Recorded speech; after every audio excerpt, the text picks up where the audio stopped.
მოგესალმებით. მოხარული რომ სიმრავლად ხართ ჩვენი ახალი ინსტიტუტის სოციალური და კულტურის კვლევების ინსტიტუტის ფარგლებში პირველ საჯარო ღონისძიებაზე, ბატონი პროფესორ გეორგ ლომანის პირველ ლექციაზე ადამიანის უფლებებთან დაკავშირებით. ეს იქნება პირველი არის, გარდა სერიისა იქნება კიდევ ნოემბრის ბოლოსკენ, მსგავსი სამეცნიერო სერია, ბატონი პროფესორი ვაიტერიაშკესი, გერმანული იდეალიზმის საფუძვლების თაობაზე, ასევე ძალიან საინტერესო, აიდება მაგაზე სტუდენტი. და კარგია თუ ასეთი ინტერესი არის აქედანვე მოხარული ვართ, ეს ფართო ინტერესს იწვევს. როგორც ბატონმა თქვა, ასე იგი 2 საათზე მეტი არ გრძელდება, მეტი წილი დროისა დაეთმოვა დისკუსიას, ამიტომ კითხვები რაც შეიძლება მეტი თავისუფლად დასვით, შესავალს გააკეთებს და ამიტომ თქვენი ჩართულობა არის საწინდარი იმისი, რომ ეს ლექცია შედგეს. ანუ მას სურს რომ გაიგოს თქვენ რა იცით, რა გაინტერესებთ და რასაც კი ვაკეთებთ ადამიანის უფლებებთან დაკავშირებით. მეც არაფერს არ ვიტყვი, თუმცა გადავცემ სიტყვას მომსმენელს და ფარგლებს პროფესორს.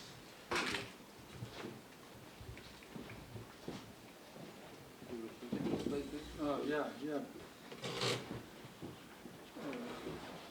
Guten Tag. I wish you a good part of listening, or period of listening to my lectures. It's, I think, now the 4th time that I am in Georgia, and the 3rd time that I am in Tiflis. Whether it's like human rights claim, so very beautiful and helpful for discussion. მოგესალმებით, მეოთხედ ვარ უკვე საქართველოში, ვისურვებ სასიამოვნო საერთაშორისო ლექცია და მეოთხედა ვარ უკვე საქართველოში, ამ თემის განსახილველად ადამიანის უფლებების და ყოველთვის სასიამოვნო დისკუსიას ხდება. And what I will give to you, I gave in the preparation of this lectures, I make a proposal for 5 lectures and then they choose 3 of them. But if you have special interests, I can of course change also my topic, and because we decided that if you want, you can have an English version of the lecture, so it's already there, and you just give me your email and then you can send it to you. მე როცა ლექციების შეგებოდი, მომდევნო 5 ლექცია, თუმცა შემდგომ გადაწყვეტა, რომ ორგანიზება გადაწყვეტეს, რომ ხოლ სამზე დავიკითხავდი, თუმცა თუ თქვენ დაგაინტერესებთ ეს თემები, მე შემიძლია მალე ვისაუბრო, ან თუ თქვენს იმეილს ჩავაგებინებთ, მოგწერთ ის გამოგიგზავნით ამ ლექციების ნაბეჭდის სახით. So the topics I would like to talk to you, if you want to also to listen to it, would be first a more introductory lecture about what are human rights and what kinds of human rights do we have. ესე იგი, თემები, რომელზეც მე მსურს ვილაპარაკო, იქნება პირველ ლექციაზე ცოტა შესავალი იმაში თუ რა არის ადამიანის უფლებები და რა სახის ადამიანის უფლებები ჩვენ ადამიანის უფლებები გაგვაჩნია რა ეს რა კონცეფტი გვაქვს როგორც ადამიანის უფლებების დღეს ჩვენ როგორც საზოგადოებას. And then tomorrow, I think at the same time? No, it's 3 o'clock. Okay. Then you have to show. And on the 3rd floor. And tomorrow about global social rights. So about social rights and a global obligation to fulfill social rights. ესე იგი, მეორე რაზეც ხვალ ვიყავ, ხვალ იქნება 3 საათზე, მესამე აუდიტორიას გადავახსოვს, 3 საათზე იქნება მესამე საფუძველი ლექცია. იქ უკვე ბატონი ლომანი ილაპარაკებს გლობალურ ადამიანების უფლებებზე და გლობალურ ვალდებულებაზე სოციალური უფლებების დაცვით. And last lecture, maybe about tolerance, religion, and freedom of expression. და ბოლო ლექცია იქნება ის უკვე მეოთხე საფუძველი იქნება ასევე 3 საათზე იქნება ტოლერანტობაზე, რელიგიაზე და გამოხატვის თავისუფლებას.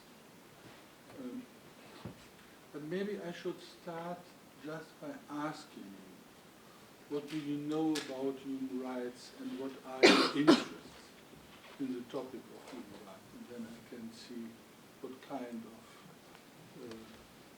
lecture I should give.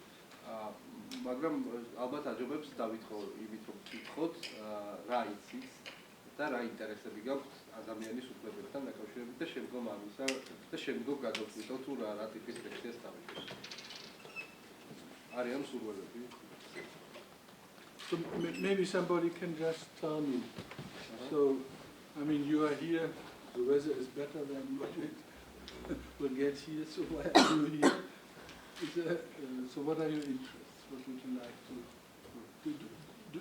Who knows a little bit more than just general about human rights? ვინცის უფრო მეტი ვიდრე ზოგადად წარმოდგენებზე მეტი ვის აქვს ადამიანის უფლებებში.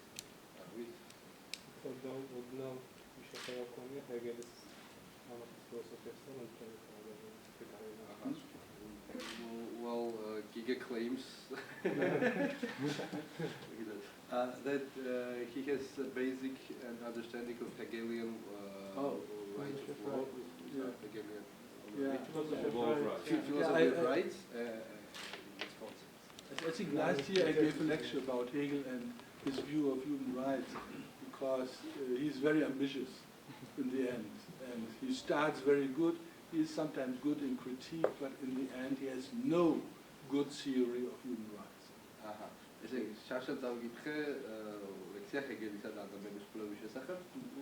კარგი ბიჭი არისო, ჰეგელიო, თავი კარგად იწყებსო, მაგრამ ზედმეტად ამბიციური არისო და ვერ ასრულებსო, თავისუფლებასო და ამიტომაც მას არ აქვს ეს კარგი სისტემა ადამიანის უფლებების. But maybe who studies philosophy? ვინ სწავლობს ფილოსოფიას? Who studies politics or sociology, or do we have jurists here? იურისტები? სამართალმცოდნეები არიან?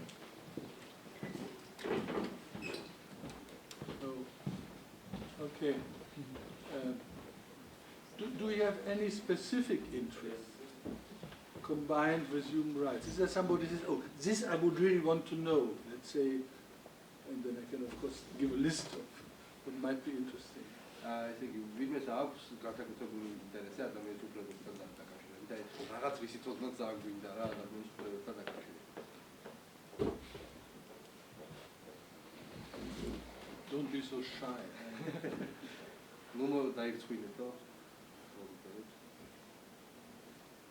No, see, when I understand the situation in Georgia now, which I think is very, very good, of course, you have now the events and the crimes and the war in Ukraine and Crimea. So it is, of course, a violation of human rights, of international law, and so on.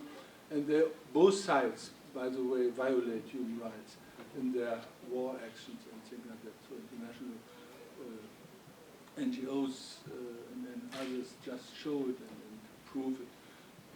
But of course, და როცა მე ვაპირდები სიტუაციას,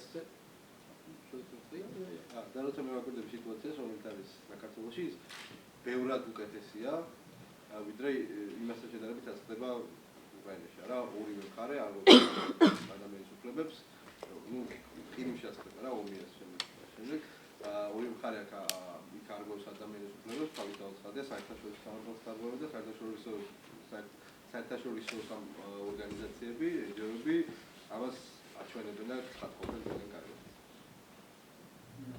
Okay, maybe I just start by introduction. And if you feel that something is unclear or you don't really know what I should like to say, then please ask me and interrupt.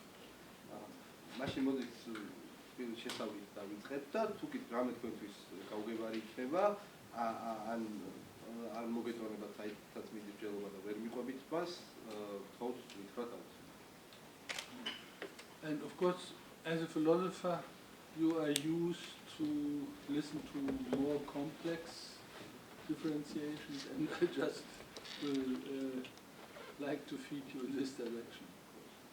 და როგორც ფილოსოფოსები თქვენ ასე შეჩეულებ ატომებს თულ და კომპლექსურ დიფერენციაციებზე ვიმსჯელოთ მათი დიაზროვნებს და ამიტომაც მე შევეცდები რომ ამ მიმართულებით დავწერო. And like very often when philosophers try to clarify a concept, they start by saying what the concept does not mean. ხშირად ფილოსოფოსები სულ განმარტო კონცეფტი, ამას შეგეთ ნეგატიურად ასე ვთქვათ, იწყებენ იმის ახსნით თუ რა არ არის კონცეფტი. So therefore I start by saying that human rights are not a religion. They are not a utopia. There was a famous book now from Moyne saying human rights as the last utopia. I think his thesis in this kind is wrong. ადამიანის უფლებები არ არის რელიგია და ადამიანის უფლებები არ არის utopia. Whose book? The last Moyne. I quote him. Okay, Moyne. Yes. და ვინმე მოიგნის მოისწრაფ დაწერილი წიგნი უკანასკნელი ადამიანის უფლებები როგორც უკანასკნელი utopia და მე არ ვეთანხმები ამ წიგნის თეზისს და ვფიქრობ რომ ასეთი თეზისი არის სტარი საწყისშივე. And human rights are also not the comprehensive theory of the good or the right or about justice. და ადამიანის უფლებები არ არის ესეთი სრულფასოვანი თეორია იმის შესახებ თუ რა არის კარგი ან ცუდი, რა არის სამართლიანი და უსამართლიანი. And they are not eternal ideas like Platonic ideas that we just have to discover. So they are already there. So in Greek societies there were no human rights. და რაც თავია ისინი არ არიან მარადიული იდეები. პლატონის იდეებისავით მარადიული, რომლებიც თავისთვის არსებობენ და მხოლოდ მათ მხოლოდ აღმოჩენაში იდგნენ. და მაგალითად საბერძნეთში საერთოდ არ არსებობდა არავითარი ადამიანის. So I think human rights are much more than is normally observed historical projects. ჩემი აზრით, ადამიანის უფლებები არის ბევრად მეტად, ვიდრე ამას არ მეშნავენ ხოლმე, ისტორიული პროექტი. ბევრად მეტად ისტორიული პროექტია, ვიდრე მიიჩნევენ ხოლმე. So we are lucky that we have them now, but we are not sure that we keep them all the time. Like everything in history. You can change, you can win, and you can lose. ჩვენ გაგვიმართლა, რომ ახლა გვაქვს ეს უფლებები, მაგრამ ჩვენ ვერ ვიქნებით დარწმუნებული რომ ასე გაგრძელდება ეს უფლებები შეიძლება შეიცვალონ და დაიკარგონ კიდევაც. I think they are legal inventions and institutional structures, and they respond to historical injustice and serious atrocities suffered by the people. ისინი არის ლეგალური ინსტიტუციები, ლეგალური სტრუქტურები, რომლებიც შეიქმნენ პასუხად იმ უსამართლობებზე და საშინელებებზე, რისით განცდაც კონკრეტულ ადამიანებს მოუწია. And I think their aim is to protect every single individual human being. They don't protect communities. They don't protect nature. They don't protect surroundings. They don't protect religion or something else. They are specialized to protect every individual corporate human being. და ისინი იცავენ ყველა ცალკეულ ადამიანს, human beings, ყველა ცალკეულ ადამიანს. ისინი არ იცავენ რელიგიას, ისინი არ იცავენ თემს, ისინი არ იცავენ გარემოს, ისინი არ იცავენ საზოგადოებას. ასე შემდეგ. ისინი იცავენ მხოლოდ ცალკეულ ადამიანებს და ყველა ცალკე აღებულ ადამიანს. And I would like to propose to distinguish different conceptions of human rights, and then I get out of these different historic conceptions the concept of human rights. ამიტომაც მე ვთავაზობ, რომ შემოგთავაზოთ ზოგადი კონცეფცია ადამიანის უფლებებისა და შემდგომ ვიმსჯელოთ ადამიანის უფლებების სხვადასხვა კონცეფტებზე. The difference between conception and concept I took from Rawls and he took it from Hare, and it means that you have different kinds of a specific concept, historic kind. So the meaning and the structure of the whole model changes if you look for the specific different conceptions, so that's plural, and then you try to find out what is, let's say, the general concept, the common concept in this different concept. I think კონცეფციისა და კონცეფტების განსხვავება მე ავიღე როლსისგან მან აიღო ჰერისგან, ხო? ხო.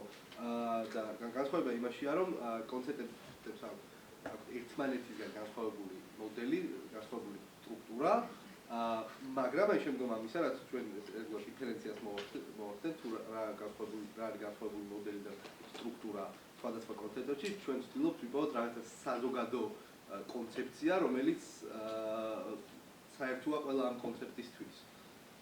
And I would like to distinguish between national conceptions, international conceptions, and transnational conceptions. და მე შევძლები განვასხვაო სხვადასხვა კონცეფციას შორის. ნაციონალური კონცეფცია, ტრანსნაციონალური, ინტერნაციონალური კონცეფცია და ტრანსნაციონალური კონცეფცია. So national conception of human rights refer to the Declaration of Human Rights in North America, 1776 in Virginia, for instance, and in the French Revolution, 1789.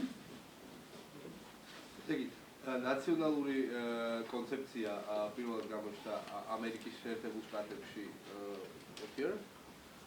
Okay. North America is so it's the end of the 18th century. ჩრდილოეთ ამერიკაში 1776 წელს და საფრანგეთში 1799 წელს. ანუ ნაციონალური კონცეფციის განხილვისას ჩვენ ვიმსჯელებთ human rights, ესე იგი ადამიანის უფლებების დეკლარაციას ჩრდილოეთ ამერიკაში და საფრანგეთში, ანუ ეს ორი დოკუმენტი ხო. And the international conception, please come in. The international conception of human rights starts with the Universal Declaration of Human Rights after the Second World War, 1948. ადამიანის უფლებების საერთაშორისო კონცეფცია, ინტერნაციონალური კონცეფცია იწყება ადამიანის უფლებათა საყოველთაო დეკლარაციით, რომელიც გამოქვეყნდა მეორე მსოფლიო ომის შემდეგ 1948 წელს. And that is the today dominant conception of human rights, but now with the effects of globalization, transnational governance and things like that, especially in the European Union, but also in other areas, we see and we look, and I think we have good reason to argue that there should be a transnational conception of human rights. And I will explain what are the mains or the structures or the characteristics of this third conception. That is an ongoing process. და ეს საერთაშორისო უფლებების საერთაშორისო კონცეფცია ადამიანის უფლებებისა დღემდე რჩება დომინანტურ კონცეფციად, მას შემდეგ დეკლარაციის გამოქვეყნების შემდგომ, თუმცა დღეს გლობალიზაციის ტრანსნაციონალური ძალების წინწამოწევის, პოლიტიკურ საზოგადოების წინწამოსწრების და მსგავს პროცესთა შედეგად ჩვენ ვხედავთ, ჩვენ ვაანალიზებთ და მე ვფიქრობ, რომ არსებობს ბევრი კარგი მიზეზი, ბევრი საფუძველი იმისთვის, რომ მივსჯელოთ უკვე ტრანსნაციონალურ კონცეფციაზე ადამიანის უფლებებისა. ამ უფლებების სტრუქტურაზე, მათ მნიშვნელობაზე და ასე შემდეგ უფრო დაწვრილებით შემდგომში ვისაუბრებთ. იმაზე თუ რას ნიშნავს ტრანსნაციონალური ადამიანის უფლებები. But to give you a first idea what human rights are, I just say something about the general concept of human rights and not about the specific conception. მაგრამ დღევანდელი ლექციის მიზნებისთვის, ანუ იმისათვის, რომ ზოგადი წარმოდგენა შევიქმნათ ადამიანის იმაზე რა არიან ადამიანის უფლებები, როგორც შესავალი გქონდეს ადამიანის უფლებების შესავალში, მე არ დავიწყებ ამ კონცეფციებზე ლაპარაკს და ვილაპარაკებ უშუალოდ ადამიანის უფლებების კონცეფციაზე. So I think რომელიც საერთო ამ სამივე კონცეფციის თვლის. I make it a little bit short in terms. Starting from the historical experience of injustice and cruelty, I think human rights are politically motivated and politically constituted juridical rights. იღებენ რა სათავეს ისტორიული უსამართლობებიდან და სისასტიკეებიდან, ან ამაზე რეაქციიდან, მე ვფიქრობ, რომ ადამიანის უფლებები არის პოლიტიკური და პოლიტიკურად მოტივირებული, politically motivated, legal. So they are politically motivated, legal human rights. ისინი არიან პოლიტიკურად მოტივირებული ლეგალური, ანუ იურიდიული უფლებები. That need, of course, moral justification for the normative claims. რომელსაც მიუხედავად ამისა, ნორმატიული მოთხოვნებისთვის მაინც ჭირდებათ მორალური გამართლება, მორალური ლეგიტიმაცია. So if you talk about human rights, you always have to distinguish between a historic and political aspect, between a legal aspect and a moral aspect of human rights business. ესე იგი, თუ კი თქვენ საუბრობთ ადამიანების უფლებებზე, აუცილებლად უნდა იმჯელოთ სამ ასპექტზე: ისტორიულ ასპექტზე, ლეგალურ ასპექტზე, ანუ სამართლებრივ, არა, პოლიტიკურ ასპექტზე და მორალურ ასპექტზე. For philosophers, that makes them so interesting, because then you have to discuss the relations and the differences between politics, morality, and legality, and legal systems, and so on. And then history also steps in on every aspect. ხო, წინადე უკაცრავად შემეშალა სამ ასპექტზე, რასაუბარი ლეგალურზე, პოლიტიკურზე და მორალურზე. და ფილოსოფოსების ალბათ საინტერესოა ადამიანის უფლებების ჯელობა ამისთვის, იმიტომ რომ მოგიტევს განასხვავა, მოგიტევს იმჯელოს სამ სხვადასხვა სისტემაზე ადამიანის უფლებები და ლეგალურზე, მორალურზე და პოლიტიკურზე და თანაც თავარია ყველა ამასთან ისტორია ძალიან საინტერესო თამაშობს და ესე იგი ისტორიული ასპექტის გათვალისწინებაც ასე თუ ისე გვიწევს. Maybe to the history. You see, such a concept as human rights has, of course, a very complex history. Predecessors, concepts that explicitly or implicitly formulate some aspects of what human rights are, but are not full concepts or models of human rights. ცხადია, ადამიანის უფლებების კონცეფტს აქვს ძალიან საინტერესო და კომპლექსური ისტორია და ჩვენ ხშირად ვაწყდებით ერთგვარ წინაპირობებს ადამიანის უფლებებისა, რაღაც უფლებებს, რომლებიც თავის თავში ცხადია ნაწილობრივ მოიცავენ, ან წინასწარ მოიცავენ ნაწილობრივ ადამიანის უფლებებს, მაგრამ არ არიან ადამიანის უფლებები როგორც ასეთი პერსე. So, and of course, you know, human rights, the ideas of human rights were developed in the Christian, Western, liberal culture. But they are not a harmonious product of Christian culture or Western tradition. Harmonious? Harmonious, yeah. Yes, so, harmonious, I know. და ცხადია ჩვენ ვიცით რომ ადამიანის უფლებები ჩამოყალიბდა შეიქმნა ქრისტიანულ დასავლურ ლიბერალურ სამყაროში, მაგრამ ადამიანის უფლებები არ არიან ჰარმონიული პროდუქტი, რასაც უნდა ნიშნავდეს ეს ქრისტიანული კულტურა.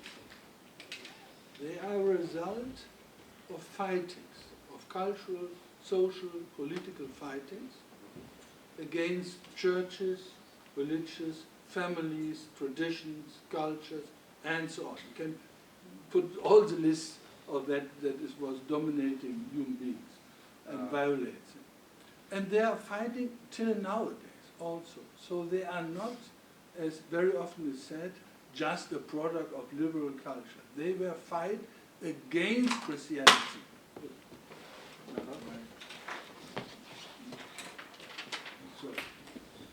ისინი არიან ბრძოლის დაპირისპირების პროდუქტები, ბრძოლის მოკლედ ყველა დომინანტური ინსტიტუციის წინააღმდეგ და ყველა ინსტიტუციის, რომლებიც ადამიანებზე ძალადობდნენ, მათზე დომინირებდა. ეკლესიის, ოჯახის, თემის, სახელმწიფოს ასე შემდეგ და ისინი დღემდე ასეთაც რჩებიან. Stari წარმოდგენაა, რომ ადამიანის უფლებები უბრალოდ ლიბერალური კულტურის შედეგია რა. დღესაც ადამიანის უფლებები ყალიბდებიან ინსტიტუციებთან ბრძოლის მეშვეობით. So for instance, for the Catholic Church, till the Second Vatican, till 1963-66, human rights were just a product of the devil. They were wrong. They were not correct, you see. They were fighting against human rights, just after the French Revolution, and then, of course, in the whole 19th century and so on. და კათოლიკური ეკლესიისთვის მეორე ვატიკანის მეორე კონსილიუმამდე ადამიანის უფლებები იყო ეშმაკის პროდუქტი და რომელსაც იყო Which year was that? No, 1963-66. 1963-66 წლებში შედგა ეს კონსილიუმი და იქამდე კათოლიკური ეკლესია მიიჩნევდა, რომ ადამიანის უფლებები ეს არის დაპირისპირება ეკლესიასთან და ეშმაკის ბრძოლა ეკლესიის და ხვედრიული წესრიგის წინააღმდეგ. Then, of course, they changed the attitude in a lot of aspects only rhetorically, but still, step by step, it become better. And I guess the same should happen to the Orthodox Church here. So they should have this kind of Vaticanum and accept human rights in general, not only on a rhetorical way. და ცხადია თავდაპირველად ეს ცვლილება დამოკიდებულება კათოლიკური ეკლესიის უფრო რიტორიკული იყო ვიდრე რაიმე სხვა, მაგრამ თუმცა შემდგომ ნაბიჯ ეკლესიის დამოკიდებულება ადამიანის უფლებებისადმი უფრო პროგრესული გახდა და ბატონო ლომანმა აღნიშნა, რომ მეგონია მართლმადიდებელ ეკლესიასაც არაწყენდაო ერთი ესეთი კონსილიუმი, რომელზეც გადაწყვეტდა, რომ რა მართება უნდა ქონდეს ადამიანის უფლებებთან და მხოლოდ ესე ნადავლადება და უნდა აღიარებს მას და საკუთარი დამოკიდებულება გაგხსნას რომ მის მიმართ ადამიანის უფლებებს. And let's say the normative essentials in this general concept of human rights are that human rights are universal, egalitarian, individual, and categorical human rights. I will explain it later. ესე იგი, რაც შეგვიძლია, ესე იგი, რომ ვისაუბროთ ადამიანის უფლებების ნორმატიულ არსზე, ეს იქნება ასეთი, რომ ადამიანის უფლებები არიან უნივერსალური, ეგალიტარული, ინდივიდუალური და კატეგორიული. So universality means that every human being has human rights and must be recognized as a bearer of human rights. უნივერსალურობა ნიშნავს, რომ ყველა ადამიანი არის მატარებელი ადამიანის უფლებებისა და უნდა იყოს აღიარებული ასე. That of course was not obvious to a lot of people. Women don't have rights. Of course, they are some kind of human beings, but they are not on an equal level. You see, slaves don't have human rights. Those who are servants don't have human rights or had rights at all. In Germany in the 19th century, a lot of areas around Berlin and so on. And colored people, black people, for the colonies, imperial, Chinese don't have rights because they are not on the same level. So there was, of course, a traditional understanding that some have rights, but a lot of other people not. And so this idea that every human being should have rights, should be a bearer of rights, even if it was open what these rights are, was totally revolutionary. და ეს ისტორიულად ბევრისთვის ხადი არ ყოფილა რა. სხვადასხვა დროს, სხვადასხვა პირობებში ქალები, მონები, მსახურები თვით მე-19 საუკუნის გერმანიაში მსახურებს არ ჰქონდათ ისეთივე უფლებები, როგორც სხვა ადამიანებს. ჩინელებს, თქვათ, კოლონისტებისთვის ან შავკანიანებს, ფერადკანიანებს ამერიკაში არ ქონიათ ისეთივე უფლებები, როგორც ყველა სხვას, როგორც სხვებს. ანუ თავად ის იდეა, რომ ყველა ადამიანი უნდა იყოს ადამიანის უფლებების მატარებელი და თანასწორად მატარებელი, იყო აბსოლუტურად რევოლუციური. So, for instance, just to give an example, Spanish Jesuits, when they argue against the domination of South America by the Spanish crown, they say for the first time, as let's say late medieval philosophers and Jesuits say, okay, these people are humans and they should be treated as if they have the same rights than those citizens of Spain and the free man in Spain. So that was totally revolutionary. And this one, Victoria, was killed because he said, he wrote a book, you see, about this and argumentation. Then some. და ესპანელი მაგალითად რომ მომიყვანოთ ესპანელი იეზუიტები ამბობდნენ, როცა განიხილავდნენ კოლონიებზე დომინირებას ესპანეთის სამეფო კარის მიერ, რომ ამ კოლონიების მოსახლეები არიან ადამიანები და ამიტომაც უნდა ქონდეთ ისეთივე უფლებები, როგორიც აქვს თავისუფალ ადამიანებს ესპანეთში. და ეს იმდენად რევოლუციური მოსაზრება იყო, რომ ერთ-ერთი ავტორი ვიქტორია, ხო? ვიქტორია მოკლეს კიდევაც იმისთვის, რომ ასეთი ამაზე დაწერა წიგნი და ეს განაცხადა. And the second one, egalitarian claim. That of course is obvious that it is new, that woman and man have the same rights and not different. That they have to be treated in the same way, that discrimination for racial or religious reasons are forbidden and so on. So egalitarian, of course, is very important, and it is combined with this idea of human rights. და მეორე ადამიანის უფლებები არის ეგალიტარული, ეს ნუ ეს თავისთავად ცხადია, რომ ძალიან ახალი და რევოლუციური იდეა იყო, ის რომ თქვა და ქალები და მამაკაცები თანასწორები უნდა იყვნენ და ასე შემდეგ და ეს ეგალიტარული ასპექტი არის ძალიან მნიშვნელოვანი ადამიანის უფლებების, რომ მათ გარშე ადამიანის უფლებები არის. So of course you can imagine, for instance, for Kant, I have to say and I say something against Kant, okay? And not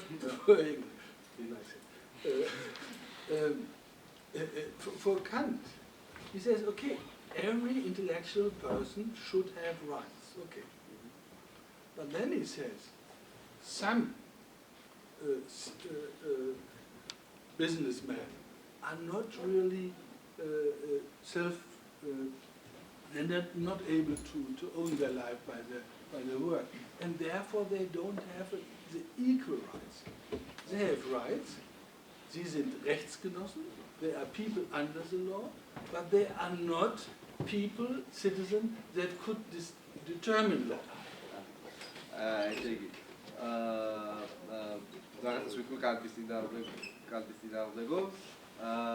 კანტი ამბობს, რომ ყველა გონიერ, ან ინტელექტუალური პერსონა გონიერი არსება იქნება, ხო? ყველა გონიერ ადამიანს უნდა ჰქონდეს უფლებები, თუმცა მე ამბობს, რომ ზოგიერთი ბიზნესმენიო, თქვათ, თვით ცნობიერიც ვერ არისო და ამიტომაცო მათ იგივე უფლებები არ უნდა ჰქონდეთ, რა, თქვათ, მათ უნდა ჰქონდეთ უფლებები, მაგრამ ისინი არ უნდა მონაწილეობდნენ იმის განსაზღვრავებაში, თუ რა იქნება კანონი.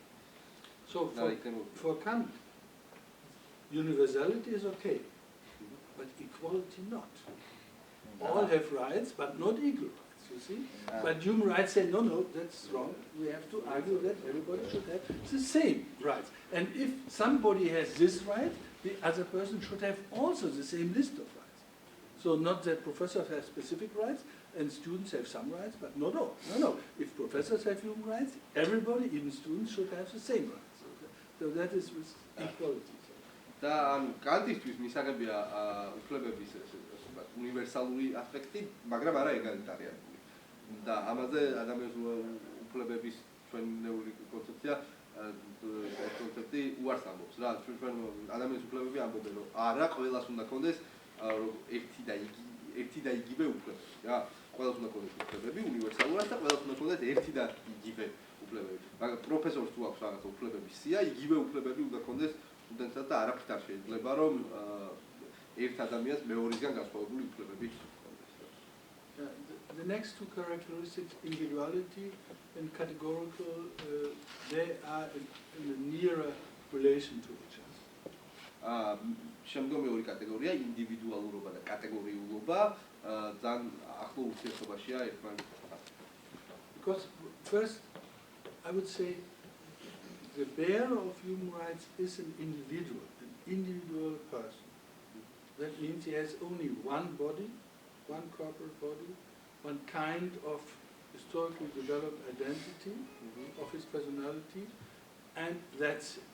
The bearer is not a community. So I would say originally, and if you understand it right, the bearer of human rights are always individuals. ადამიანის უფლებების მატარებელი არის ყოველთვის ადამიანი. ადამიანი, რომელსაც აქვს ერთი სხეული და ერთი ისტორიულად განსაზღვრული იდენტობა საკუთარ პერსონალურად. ადამიანის უფლებების მატარებელი არ არის თემი და ანუ ისტორიულად თუ გავიგებთ ადამიანის რა ქვია ადამიანის უფლებებს მათი მატარებელი და მათი ობიექტი ყოველთვის იყო ადამიანი. ინდივიდი. ერთი კონკრეტული ადამიანი, ცალკეული ადამიანი. But unfortunately, now we have also collective human rights. So that's a bearer is a collective. People, nation, larger family or something like that. That is in the so-called third generation of human rights. მაგრამ სამწუხაროდ დღეს გვაქვს კოლექტიური ადამიანის უფლებებიც, რომლის მატარებელი არის რაღაც კოლექტივი, თემი, საზოგადოება, რაღაც სახელმწიფოც კი. ერი და ხო.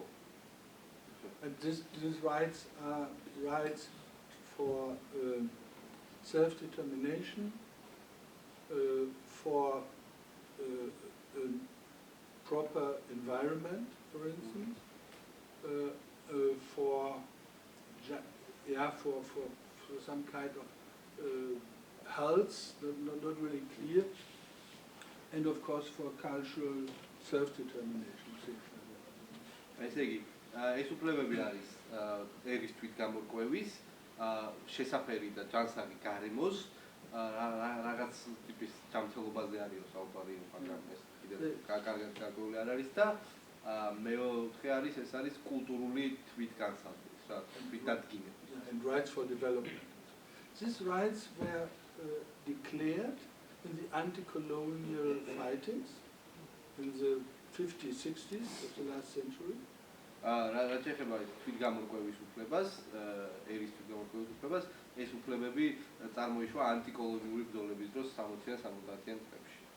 But correctly seen, they are not institutionalized on the same level as individual rights. So they are declared and agreed by the General Assembly of the United Nations, but they are not, and some are parts of regional human rights documents, international. მაგრამ სწორად თუ დავინახავთ, ეს უფლებები არ არის ინსტიტუციონალიზებული იმავე დონეზე, რაზეც ადამიანის უფლებები. კი,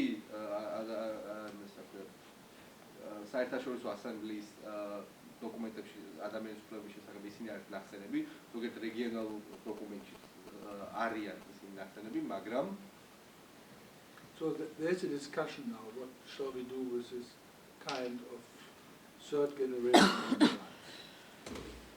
და ახლა გვაქვს არის მიმდინარეობს დისკუსია იმის შესახებ, თუ რა უნდა ვიყოთ ამ ეგრეთ წოდებულ მესამე თაობის ადამიანის უფლებებს. რა, აი უფლებებს ის 4 რო ჩამოვთვალეთ, მათ ეძახიან მესამე თაობის ადამიანის უფლებებს, რა, კოლექტიურ ადამიანის უფლებებს, მესამე თაობის ადამიანის უფლებებს. So my proposal with other scholars is that they play an important role on the level of simple law, but we should not put them on the same level as individual human rights. The reason is because you can't really justify the universality and the equality of these different communities. You see, because you have different groups, religious groups, different peoples, and what does it mean that all these groups, these collectivities are equal to each other?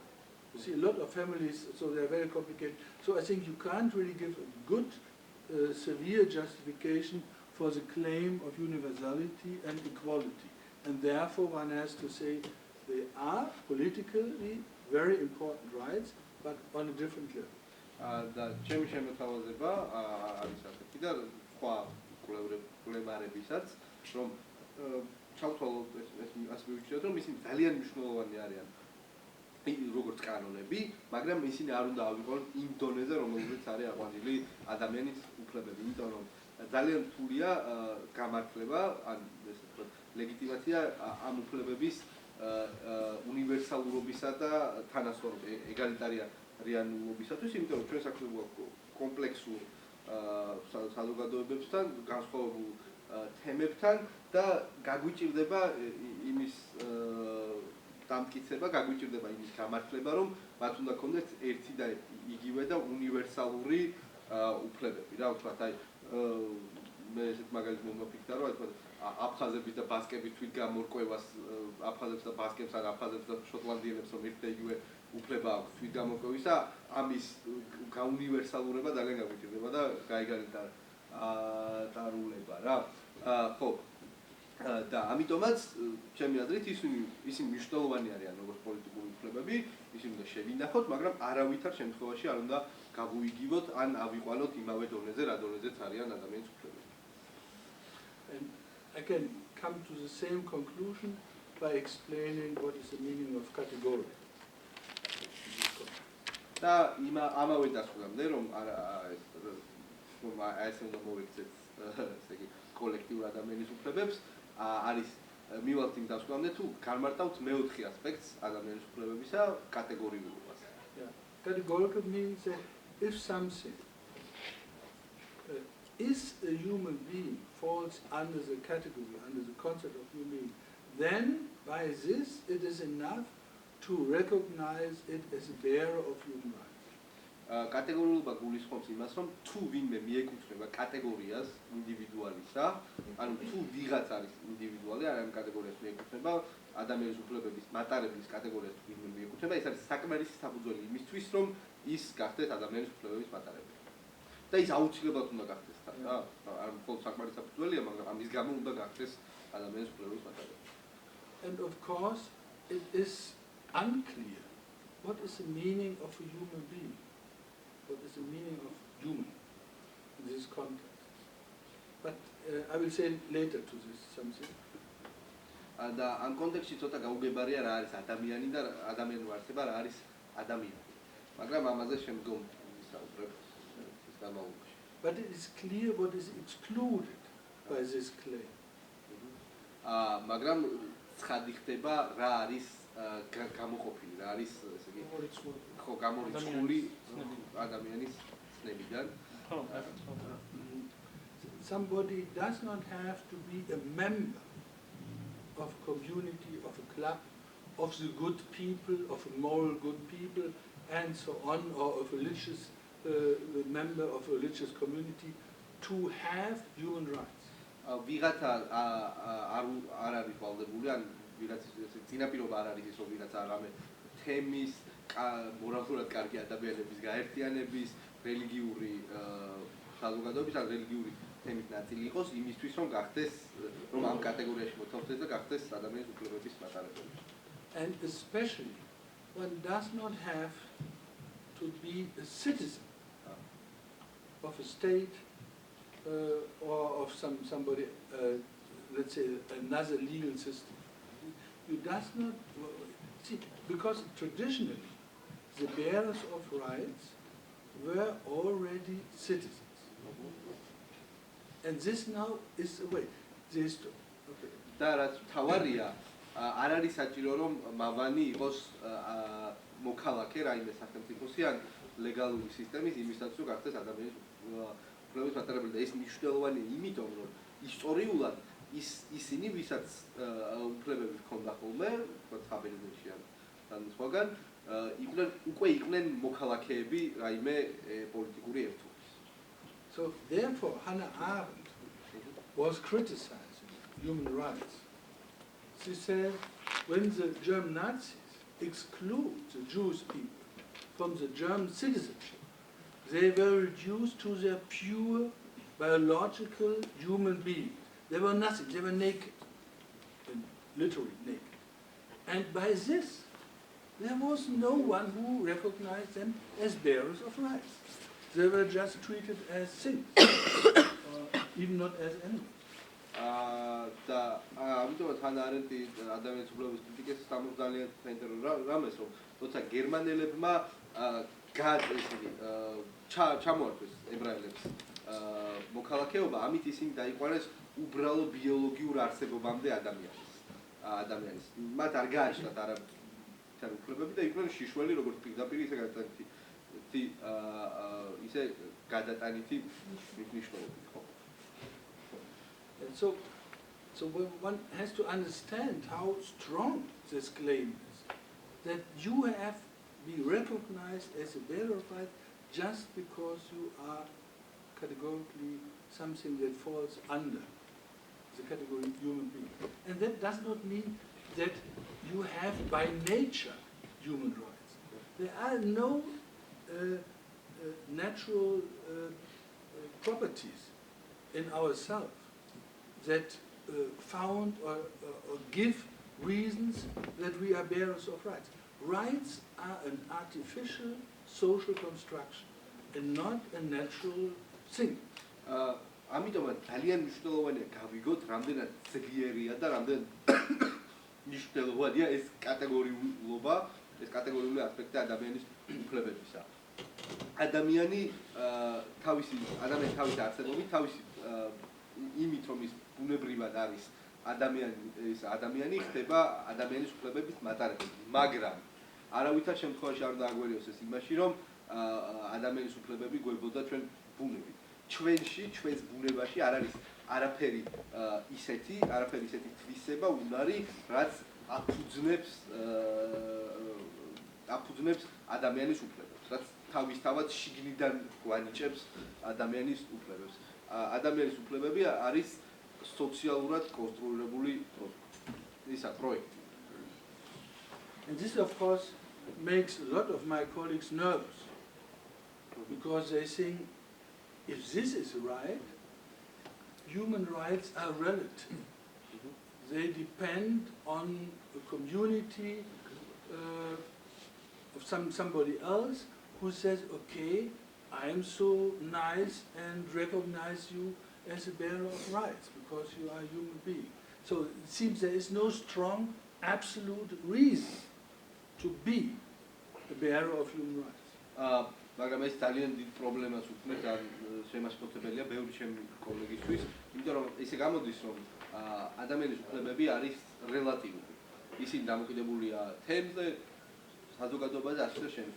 ისინი დამოკიდებულია ვიღაცაზე, ვინც აღიარებს, რომ თქვენ შეიძლება იყოთ ადამიანის უფლებების ნაწილი. ესე იგი, და შესაბამისად ადამიანის უფლებების მატარებელი და შესაბამისად არსებობს ძლიერი აბსოლუტური მიზეზი იმისთვის, რომ მე ვიყო ადამიანის უფლებების მატარებელი. So therefore, one has to solve this problem, this theoretical problem. And my proposal is the meaning of categorical has also the meaning of unconditioned. So if something is categorical, it means it is, if you are a categorical bearer of human rights, there is no other condition. It's unconditioned, that if you are a human being, then you have human rights. You see? But this unconditioned is by itself a result of a political decision.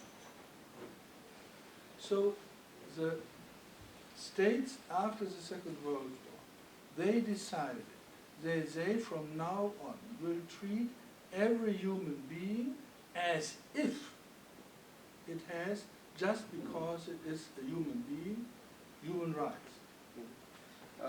და ჩვენ მოგვიწევს ამიტომ აუცილებლად საჭიროა ამ თეორიული სირთულის გადალახვა და ჩემი შემოთავაზება ასეთი. ჩვენ ვიცით რომ ადამიანის უფლებების კატეგორიულობა ის რომ თუ კი მე ვარ ადამიანი, მე მაქვს ადამიანის უფლებები არის უპირობო. ხო? ანუ არანაირი სხვა პირობა უკვე აღარ არსებობს. რა მე ვარ ადამიანი, მე მაქვს ადამიანის უფლებები.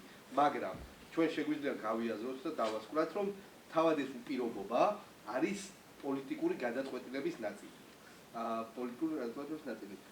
სახელმწიფოებმა გადაწყვიტეს, რომ ყველა ადამიანი მეორე მსოფლიო ომის შემდეგ დომინანტურმა სახელმწიფოებმა იმდროისთვის გადაწყვიტეს, რომ ყველა ადამიანს მოპყრობოდნენ ისე, ყველას ვინც ადამიანია მოპყრობოდნენ ისე, თითქოს ის არის რა, ანუ როგორც იმ შემთხვევაში მოპყრობოდნენ, თუ კი მოპყრობოდნენ ისე, რომ არის ადამიანის უფლებების მატარებელი. So Hegel has a logical figure to describe this problem. He says that is in the beginning of Logik, Wesenslogik, that is setzen als Voraussetzung. That is setting as if it is presupposed.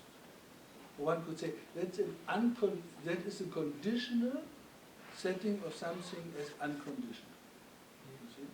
So we have historic motives and historic political reasons to establish an institution, human rights institution, and by saying that as long as this institution is in power, every human being has categorically human rights without any presupposition that is necessary. Hegel's expecting we tell ხო, ანუ ჰეგელს აქვს ლოგიკური ფიგურაო, ანუ თავის არსის ლოგიკაშიო, სადაც ანუ არის დადგენა როგორც საწანამქრება ასეთი კატეგორია, ანუ და შეგიტეხო ანუ რეალურად გულისხმობს იმას, რომ სახელმწიფოები თანხდებიან რაღაცა მომენტში, ხო, რომ სხვადასხვა ადამიანის უფლებები, ოღონდ ეს არის რაღაც სახის ამ ისტორიულად განსაზღვრული დადგენილება, რომელიც დადგენილია, მაგრამ წარმოუდგენს აწანამძღვრებს, რომ ყველას უნდა ქონდეს ამ მომენტში გამომდინარე ადამიანის უფლებები, ხო? ან ისტორიულად განპირობებული უპირობობა, ხო, ასე ვთქვათ. But the last things I said, that refers to the international conception of human rights. In the historic first conception, the national conception, there was a different solution for this problem. No,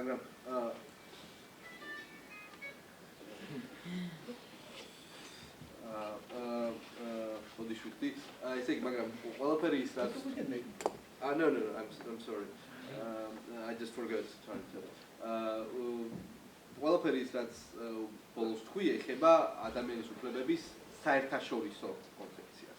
აი, ადამიანების უფლებების ნაციონალურ კონცეფციაში ამ პრობლემის გადასაწყვეტად სხვა ხერხები იყო მოძიებული რა. სხვა გზით ჭრიდნენ ამ პრობლემას ნაციონალურ კონცეფციას, სხვა გზით გადაიჭრა.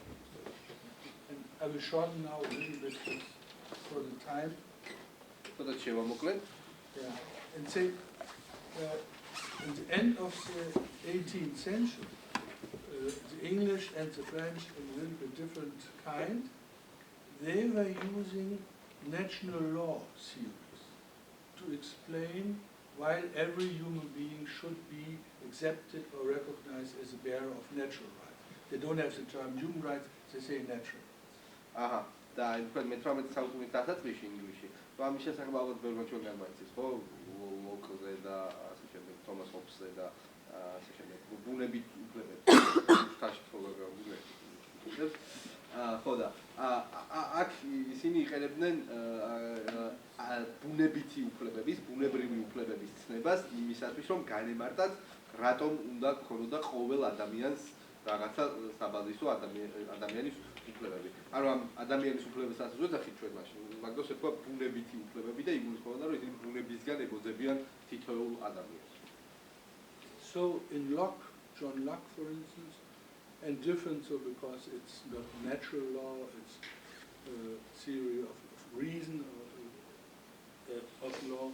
In Kant, you find this, let's say, idea that human rights are already there, on either in nature or in, let's say, the realm of reason, and then they are pre-legal rights.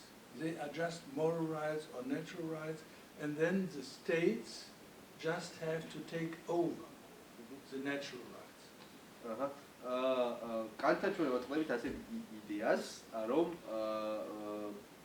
კანტა ჩვენ ვაწყდებით ასე იდეას, რომ ადამიანის უფლებები მარად იქ არიან, ყოველთვის უკვე აქ არიან, ჩვენთან კი არიან, იქ არიან. ლოგთან ყოველთვის იქ არიან, ისინი უკვე არსებობენ.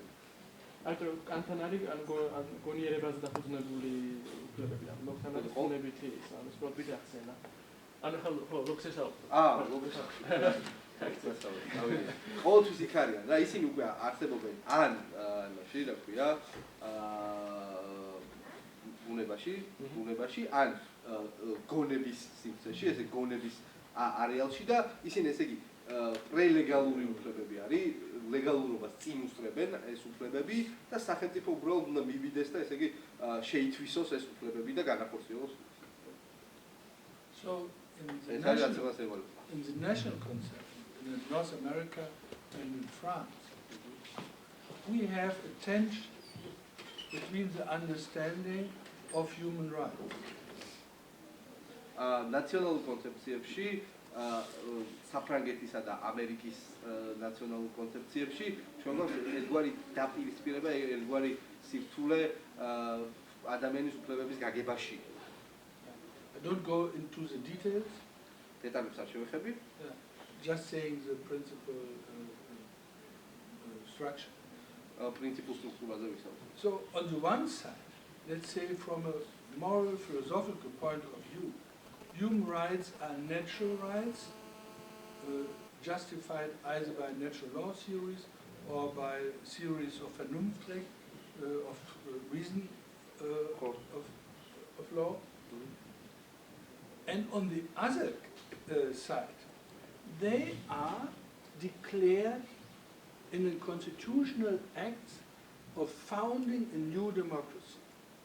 ერთი მხრივ ადამიანის უფლებები არიან ბუნებითი უფლებები, რომლებიც ემყარებიან ან ბუნების კანონებს, ან ესე იგი კანონის გონები, ალბათ შეგვიძლია ვთქვათ, ხო, reason of law. See, კანონის გონებას და მეორე მხრივ ისინი არიან კონსტიტუციურად დადასტურებული უფლებები, დადასტურებული იმ კონსტიტუციებს, რომლებიც აფუძნებენ ახალ დემოკრატიებს. So the formulation is, we, the good people of Virginia, declare that every human being has equal rights and so on. So formulation is not exact. და თქვათ ესე ვირჯინიის ადამიანის უფლებათა დეკლარაცია, which is not so bad because they have a difference between good people and bad people. So, who is the good people? ფორმულება ასეთი არის, რომ ჩვენ ვირჯინიას კარგი ადამიანები, კეთილი ადამიანები, the good people ვირჯინიას კარგი ადამიანები, კეთილი ადამიანები ვირჯინიისა ვაცხადებთ, ეს ჩვენ რაღაც ჯგუფი ვაცხადებთ, რომ ყველა ადამიანს აქვს უფლება რაღაცა ადამიანის უფლებები. ნუ ფორმულება ზუსტი არ არის, არც იუსვათ ყოფილა ზუსტი, მაგრამ ნუ არსებით არის ეს რა, რომ ჩვენ კეთილი ადამიანები რაღაც ჯგუფი ვაცხადებთ, რომ ყველას აქვს ადამიანის უფლება. It's the same in France. The members of the General Assembly declare the human rights for every human being. და იგივე ხდება საფრანგეთში. რა ქვია, გენერალური ასამბლეის წევრები აცხადებენ უფლებებს ყველა ადამიანისათვის. აცხადებენ თუ რა უფლებები აქვს ყველა ადამიანს. So there's a tension between the universal claim from the natural law perspective and the more particularistic claim from the Democratic Constitution Act. და არის ერთგვარი ესეთი დაპირისპირება, ერთგვარი აღწერა კიშპი უნივერსალურ პრინციპში, რომ ბუნებითაც ყველა ადამიანს აქვს უნივერსალურ ესე მოთხოვნაში, უნივერსალურ მოთხოვნა იყოს, რომ ყველა ადამიანს ბუნებით აქვს ადამიანის უფლებები და შედარებით პარტიკულარისტულ, ცალკეულ მოთხოვნაში, რომ რაღაც ახალი სახელმწიფო აცხადებს, რომ ყველა ადამიანს აქვს ადამიანის უფლებები. And this tension is still there nowadays. It's a tension between the sovereignty of a democratic law giver, legislative giver, and the universal claim of human rights. და ეს კიშკობა ოდნავ სხვა სახით, მაგრამ დღემდეც არის შემორჩენილი ეს დაპირისპირება. ეს არის დაპირისპირება დემოკრატიული რეგისლატორის სუვერენულობაში, მის უფლებაში თავად მიიღოს რაღაც გადაწყვეტილებები და უნივერსალურ მოთხოვნაში ადამიანის უფლებებისა, რომ ყველა ადამიანის უფლება უნდა იყოს დაცული. And the solution in the national conception to solve this problem where the ambivalent meaning of nation. It was nation. What is the meaning of nation? ხო, ესე იგი, ამ პრობლემის გადაწყვეტის გზა ნაციონალურ კონცეფციაში იყო ერთგვარი ამბივალენტურობა ნაციის ერის მნიშვნელობისა რა. ესე იგი, ამ პრობლემას ჭრიდა ის, რომ ის თუ რას ნიშნავს ერი ნაცია იყო ერთგვარად ამბივალენტური გაგებით. So, nation means one side that everyone has the same rights as a citizen. That's a universal claim. And on the other side, nation means the concrete, particularistic tradition of a people. So the meaning of nation has a universal and a particularistic aspect. ესე იგი, აი ამ კონტექსტში, ამ რას ნიშნავდა ერი ამ კონტექსტში? ერთი მხრივ ნიშნავდა ძალიან უნივერსალურს, რომ ყველას ვინც არის მოქალაქე აქვს ერთი და იგივე უფლებები, მაგრამ მეორე მხრივ ნიშნავდა ცოტა უფრო პარტიკულარისტულ რამეს, რომ ერი ეს არის ერთი კონკრეტული ტრადიციის შედეგი, ხო? And in the morning I looked ერთი ხალხის კონკრეტული ტრადიცია რა. In the morning I looked to in the Constitution of Georgia, in the last version, and I find nearly the same tension in it, but it was very quick looking. მე დღეს დილით გადავხედე საქართველოს კონსტიტუციას, მის უკანასკნელ გამოცემას და იგივე კიშკობა და ეს დაპირისპირება ჯერად შემორჩენილია რა. ამ დაპირისპირებას იქაც იმაში მაგის გარდა კიდევ ბევრი წინააღმდეგობა. The comment was that there are a lot of other tensions in those. I guess, yeah. In that document. Okay, no, but only this just to explain. As far as I see, so the first chapter is about organizational structure, and the second chapter is about citizenship, basic rights, and I think individual freedom or individuality. So I have it on my computer, but I didn't bring it. რომ განმარტოთ, საქართველოს კონსტიტუცია არის დაყოფილი ორ ნაწილად. პირველი არის ორგანიზაციული სტრუქტურა ქვეყნის და მეორე არის თავისუფლებები, ძირითადი უფლებები და თავისუფლებები ადამიანის. And one has to look more carefully as I could do it. I looked to some of the formulations. So you have basic right for freedom of expression, basic right for education, and things like that.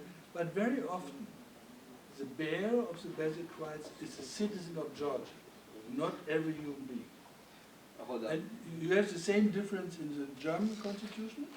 We have what we call everyone rights, and rights which are only referred to German citizens. და კარგად რომ დავაკვირდეთ კონსტიტუციაში რა. იქ ამ იქროც არის საუბარი ძირითად უფლებებზე, არის თქვა ძირითადი უფლება თვით გამოხატვის ან თავისუფალი გამოხატვის ან ძირითადი უფლება იმისა, რომ გქონდეს ცნობა განათლებაზე. ხანდახან დაახშირათ ეს უფლებები არის შემოსაზღვრული მხოლოდ საქართველოს მოქალაქეებს რა.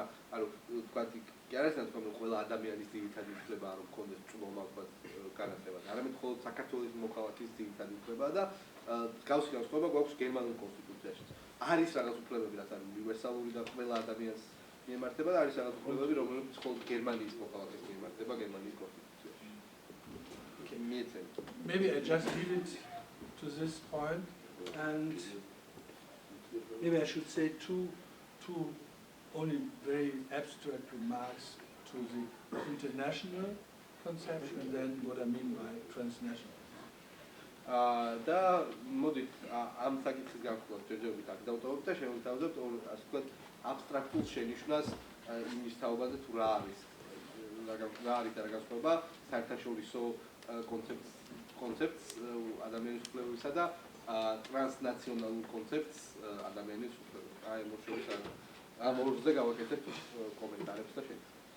So after the Second World War, as an answer to the crimes against humanity, which were done by, of course, German Nazis, Japanese, but also Russian, and the colonies, the imperial colonies.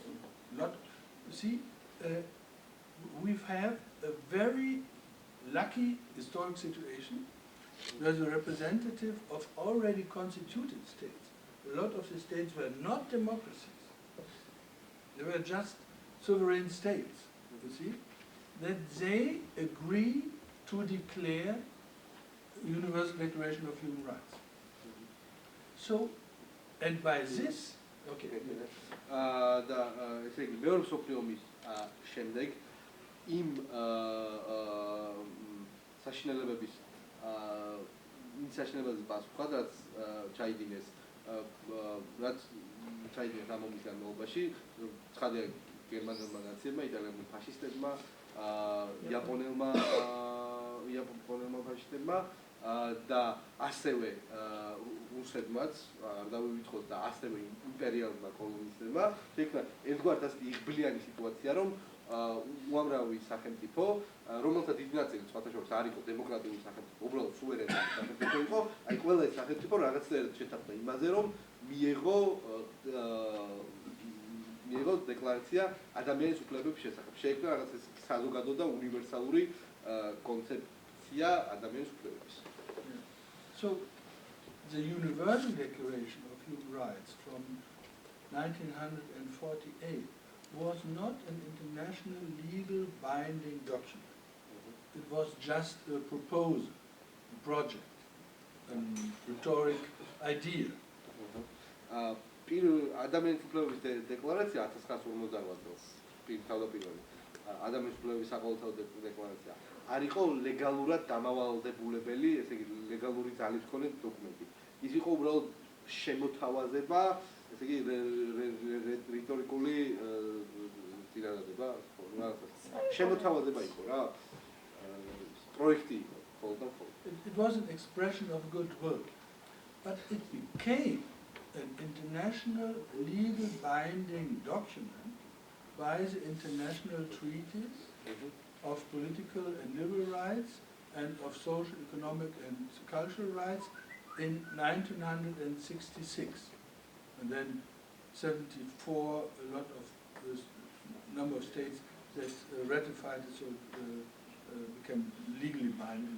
So there is a process of international constitution and internationalization of human rights. And it takes not really about 15-20 years. და თავიდან ასე იყო, მაგრამ შემდგომში შეთანხმების შედეგად what was the name of the treaty again? International Treaty of Political and Liberal Rights, the first one, and economic, social and cultural rights. საერთაშორისო შეთანხმება ეკონომიკისა პოლიტიკური და ლეგალური უფლებების შესახებ და საერთაშორისო შეთანხმება სოციალური და ეკონომიკური კულტურული უფლებების შესახებ ეს 1967 წელს მოხდა.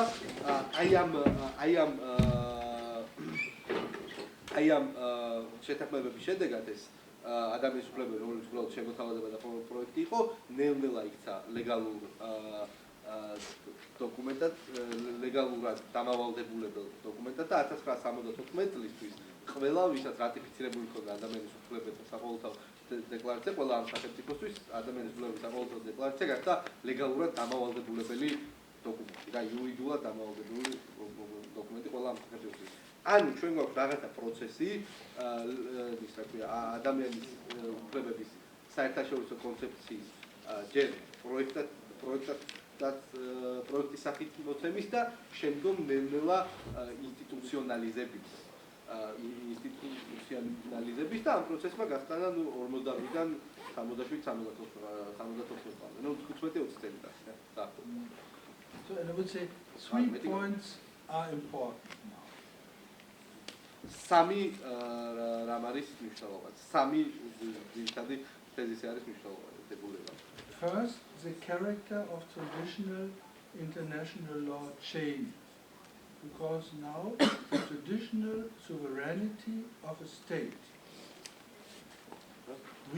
becomes weakened, because now states accept that there is international control of their protection of human rights. პირველი არის ის, რომ იმის რა ქვია, საერთაშორისო სამართლის ტრადიციული ბუნება ძლიერ იცვლება. იმიტომ რომ ეს არის ძლიერ სუსტდება სახელმწიფოების სუვერენობა, რადგანაც ისინი ცნობენ, ისინი აღიარებენ, რომ არსებობს და შესაძლებელია საერთაშორისო კონტროლი იმაზე, თუ როგორ იცავენ ისინი საკუთარი მოქალაქეების უფლებებს. ეს აქამდე არ ხდებოდა. So the traditional formula that the state says, hey, you are not allowed to criticize what I'm doing to my people, because that is an invention in the inner issues of our nationality, of ourselves. That is no longer guilty. And the states accept it. They agree in the treaties to international control.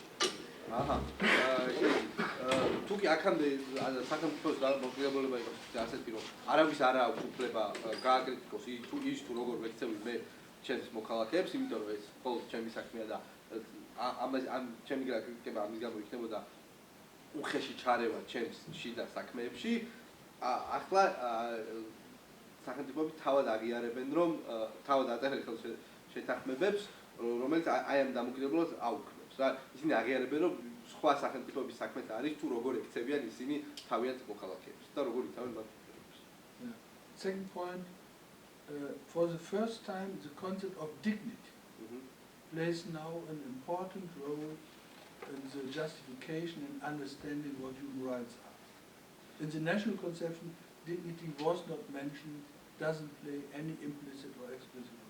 მეორე დებულება არის ის, რომ პირველად საერთაშორისო კონცეფციაში მნიშვნელობას იძენს ღირსების ცნება.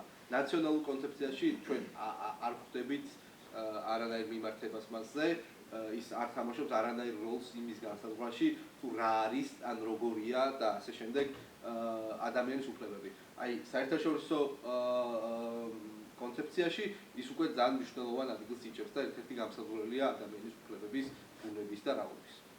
In brackets, in the Constitution of Georgia, I found in the morning the paragraph that the honor and the dignity of persons is or are inviolable, which is a much weaker claim than, for instance, in the German Constitution.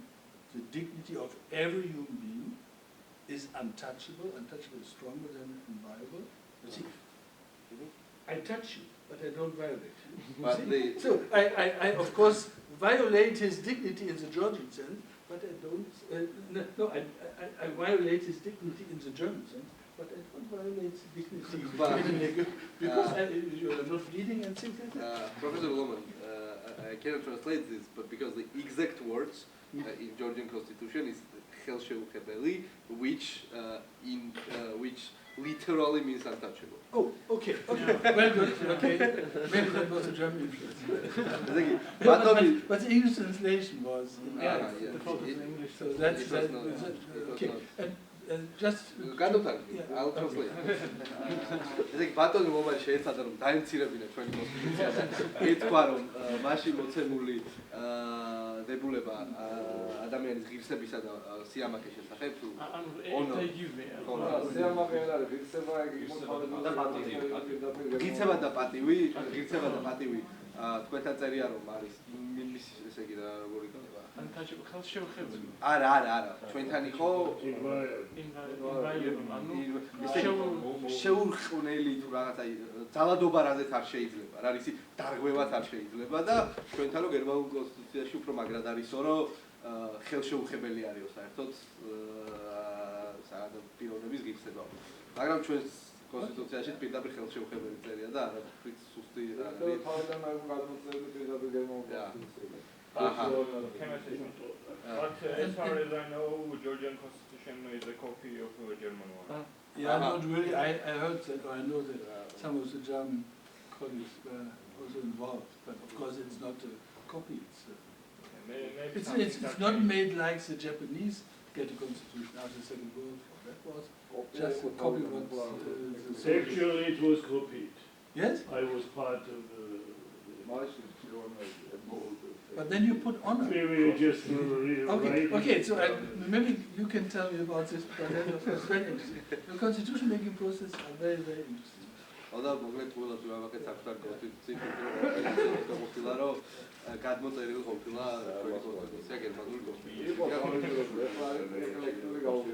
Yeah, okay. I just mentioned the third point. There is a democratic failure in this international conception of human rights, because even if everybody is now recognized as a subject before the law, not everybody has a chance and the possibility to act as an author of his rights. So you are accepted as a bearer of rights, but you are not able to become really an author, to develop or to realize your authorship. And therefore, we don't have a global democratic institution for the law-giving. So nowadays, the interests of the state decide what kind of human rights should be established and should be organized and institutionalized on the international level and then also on the national level. And not the people by themselves. ერთი მართლაც ერთი შეცდომა რაც ან ერთი ნაკლი რაც ხონდა კიდევ მესამე კონცეფციური ნაკლი რაც ხონდა რაც იყო ადამიანის უფლებების საერთაშორისო კონცეფციის არის ისო რომ არის დემოკრატიული მარცხნივ რა მიუხედავად იმისა რომ ყველა არის მატარებელი ადამიანის უფლებებისა ყველა ნამდვილად არ არის მისი შემოქმედი არ მონაწილეობს მისი შექმნის პროცესში განსხვავებით თქვა ნაციონალურ დონეზე ჩვენ ვიცით რომ ყველა ვინც მოქალაქეა ასევე იღებს რეპრეზენტატიულია და იღებს მონაწილეობას რეპრეზენტაციის მეშვეობით ამ პირდაპირად ქვეყანაში კანონების შემოქმედების პროცესში. ანუ დღეს გვაქვს ისეთი სიტუაცია რომ ქვეყნების ინტერესები წყვეტენ იმას თუ რა იქნება საერთაშორისოდ ცალკეული ქვეყნების ინტერესები და ამის ინტერესად ჩამიწვევს იმას თუ რა იქნება საერთაშორისო დაგერებული როგორც ადამიანის უფლებები და ჩვენ არ გვაქვს რაღაცა გლობალური ინსტიტუცია რომელიც შეძლებდა რომ ადამიანის უფლებებზე კანონების მიღება ადამიანის უფლებების გადახედვა გაიხადა დემოკრატიულ ჩართულ ესე იგი პარტიციპარულ და რეპრეზენტაციულ პროცესზე დამოკიდებული. So that of course looks a little bit utopian. Habermas talks of a realistic utopia in the sense of John Rawls. But on the other hand, if one looks to the misfortune of the fighting to get a European constitution, one sees that we have still a lot of good reasons for a more general transnational constitution because we have globalization and things like that. We need more democratic control on the international level and not only governance by representatives of either international companies or states. But this of course is, let's say, an ongoing process. So I can say more about this and in the paper you find a little bit more about these problems. But I think this is the third conception, which now we have good reasons to fight for it, but of course it seems a very long process to get it. And at the moment we have an international conception, which is not so bad, and it changed its character in the last 65, nearly 70 years. and it becomes much better than it was expected in the beginning. ესე იგი, პირველ რიგში დავიწყოთ რომ ცოტა ტოპიური ჩანს რა, ასეთი ინსტიტუციის არსებობა, რომელიც დემოკრატიულ კონტროლს განახორციელებს საერთაშორისო დონეზე ადამიანის უფლებების ფორმირებაზე. და ჰაბერმასი ამას რეალისტურ უტოპიას უწოდებს, როლსის ანგლიკას გულისხმობს ეს ტერმინი. მაგრამ თუ კი დავაკვირდებით რა იმ დავიდარებას და იმ პრობლემებს, რაც შეიქმნა ევროპული კონსტიტუციის მიღებასთან დაკავშირებით, ჩვენთვის ცხადი გახდება, რომ როგორი საჭიროა დემოკრატიული კონტროლი ამ პროცესებზე, ისე რომ ისე არ გამოვიდეს, რომ მხოლოდ დიდი ბიზნესი და სახელმწიფოების მმართველები მართავენ ამ პროცესს. თუმცა ეს უკვე ეს მესამე კონცეფცია, ტრანსნაციონალური კონცეფცია ადამიანის უფლებების, ასე ვთქვათ, ახლა მიმდინარე პროცესია და ამაზე შემდგომ ვისაუბრებ. თუმცა უნდა აღინიშნოს, რომ ეს ტრანსნაციონალური კონცეფცია ადამიანის უფლებებისას საჭიროა და ძალიან მნიშვნელოვანი. Okay, but I think I should stop here and please I'm open for discussion and questions. ასე რომ გონი ჯობს რომ აქ შევჩერდე და ხოლმე ჩაერთო დისკუსიაში მე დაბლა პასუხობ შეკითხვებს და ვიავარ ნებისმიერ ტიპის რჩევებს.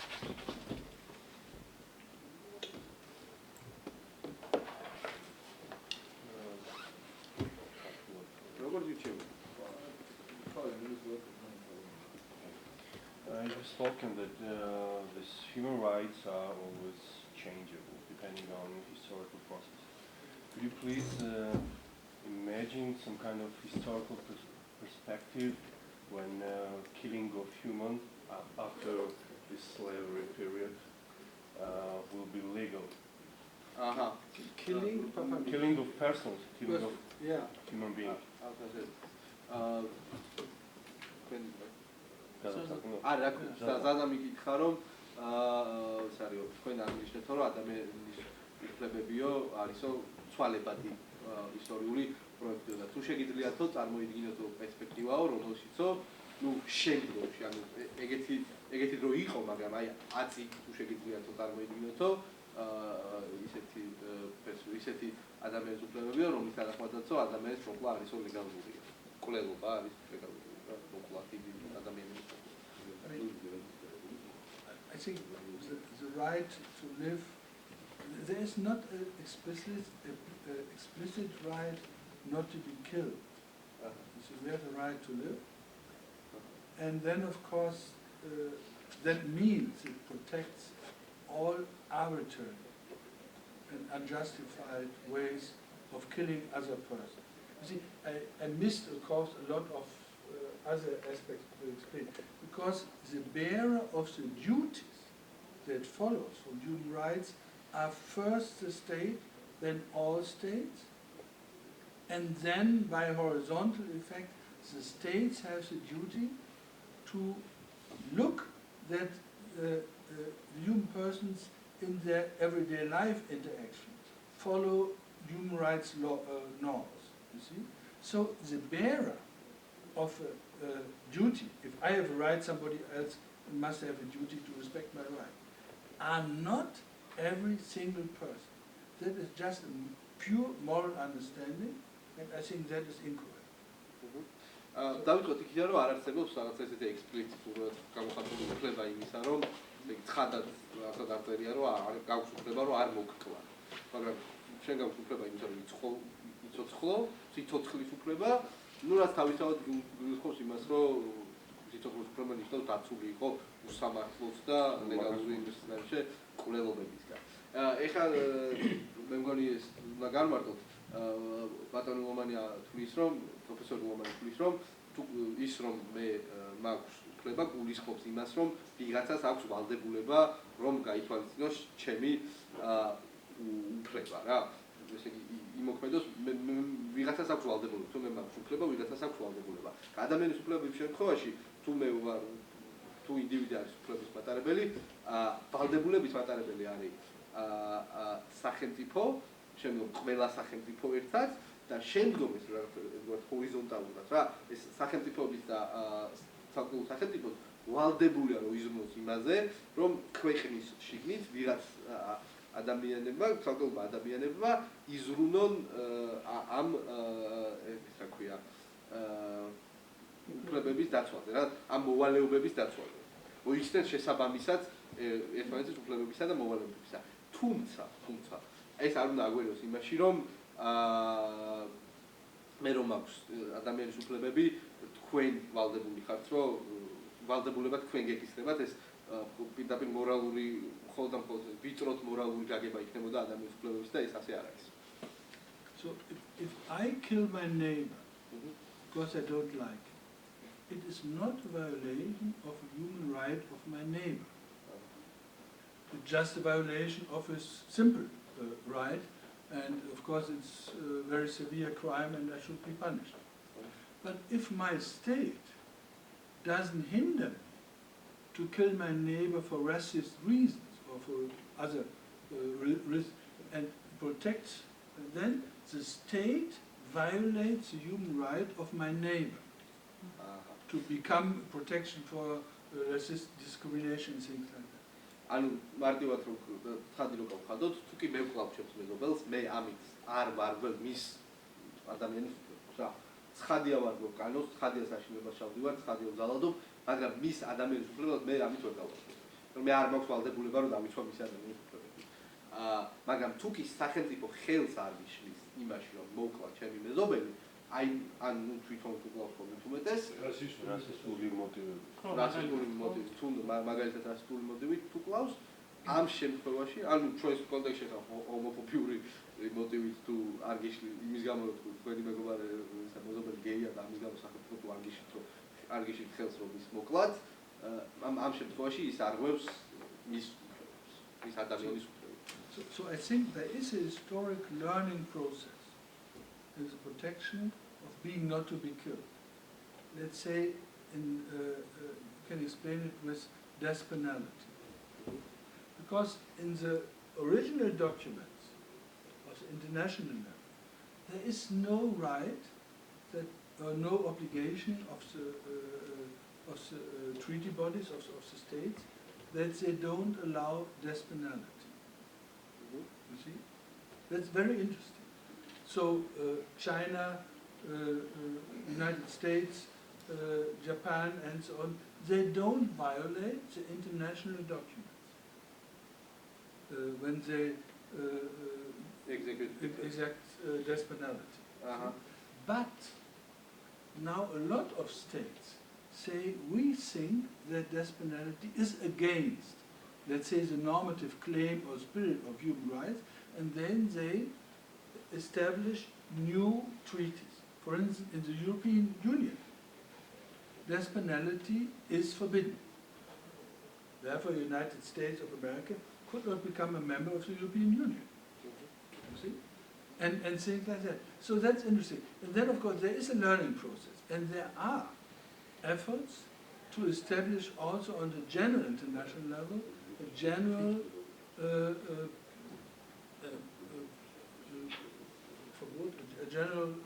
forbidden against death penalty. But of course, as you know, it might be very difficult. ხო, ესე იგი, როგორც აღნიშნეთ, არ არსებობს რაღაც ესეთი ცალკე უფლება იმისა, რომ არ მოხდა.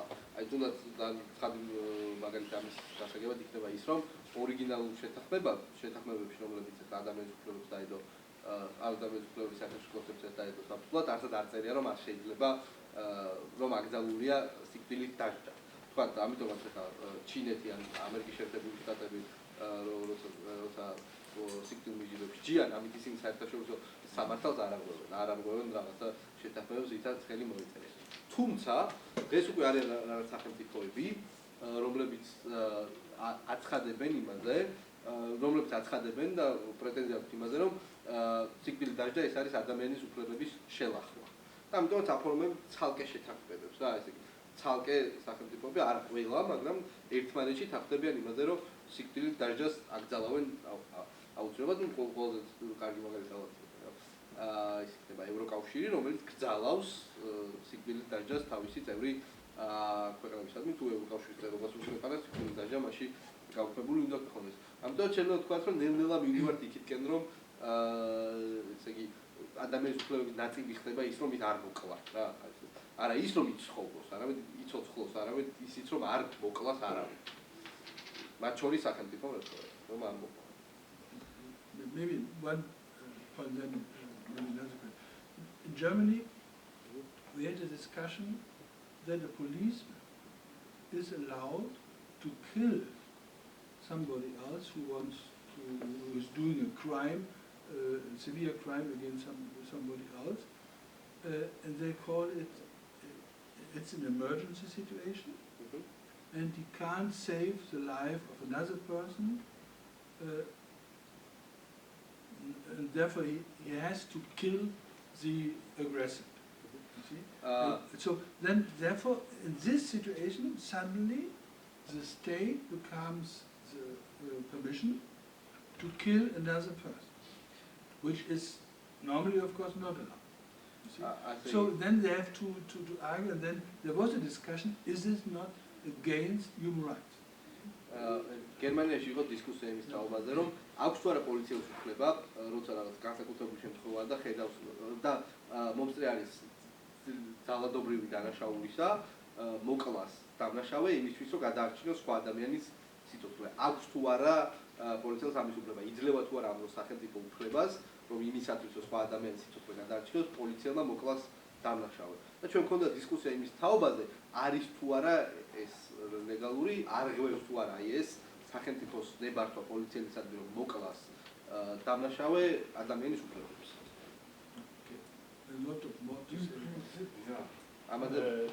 British policeman has no right to carry guns. Are German policemen carrying guns? Yeah, of course. But the English also, when there are special situations.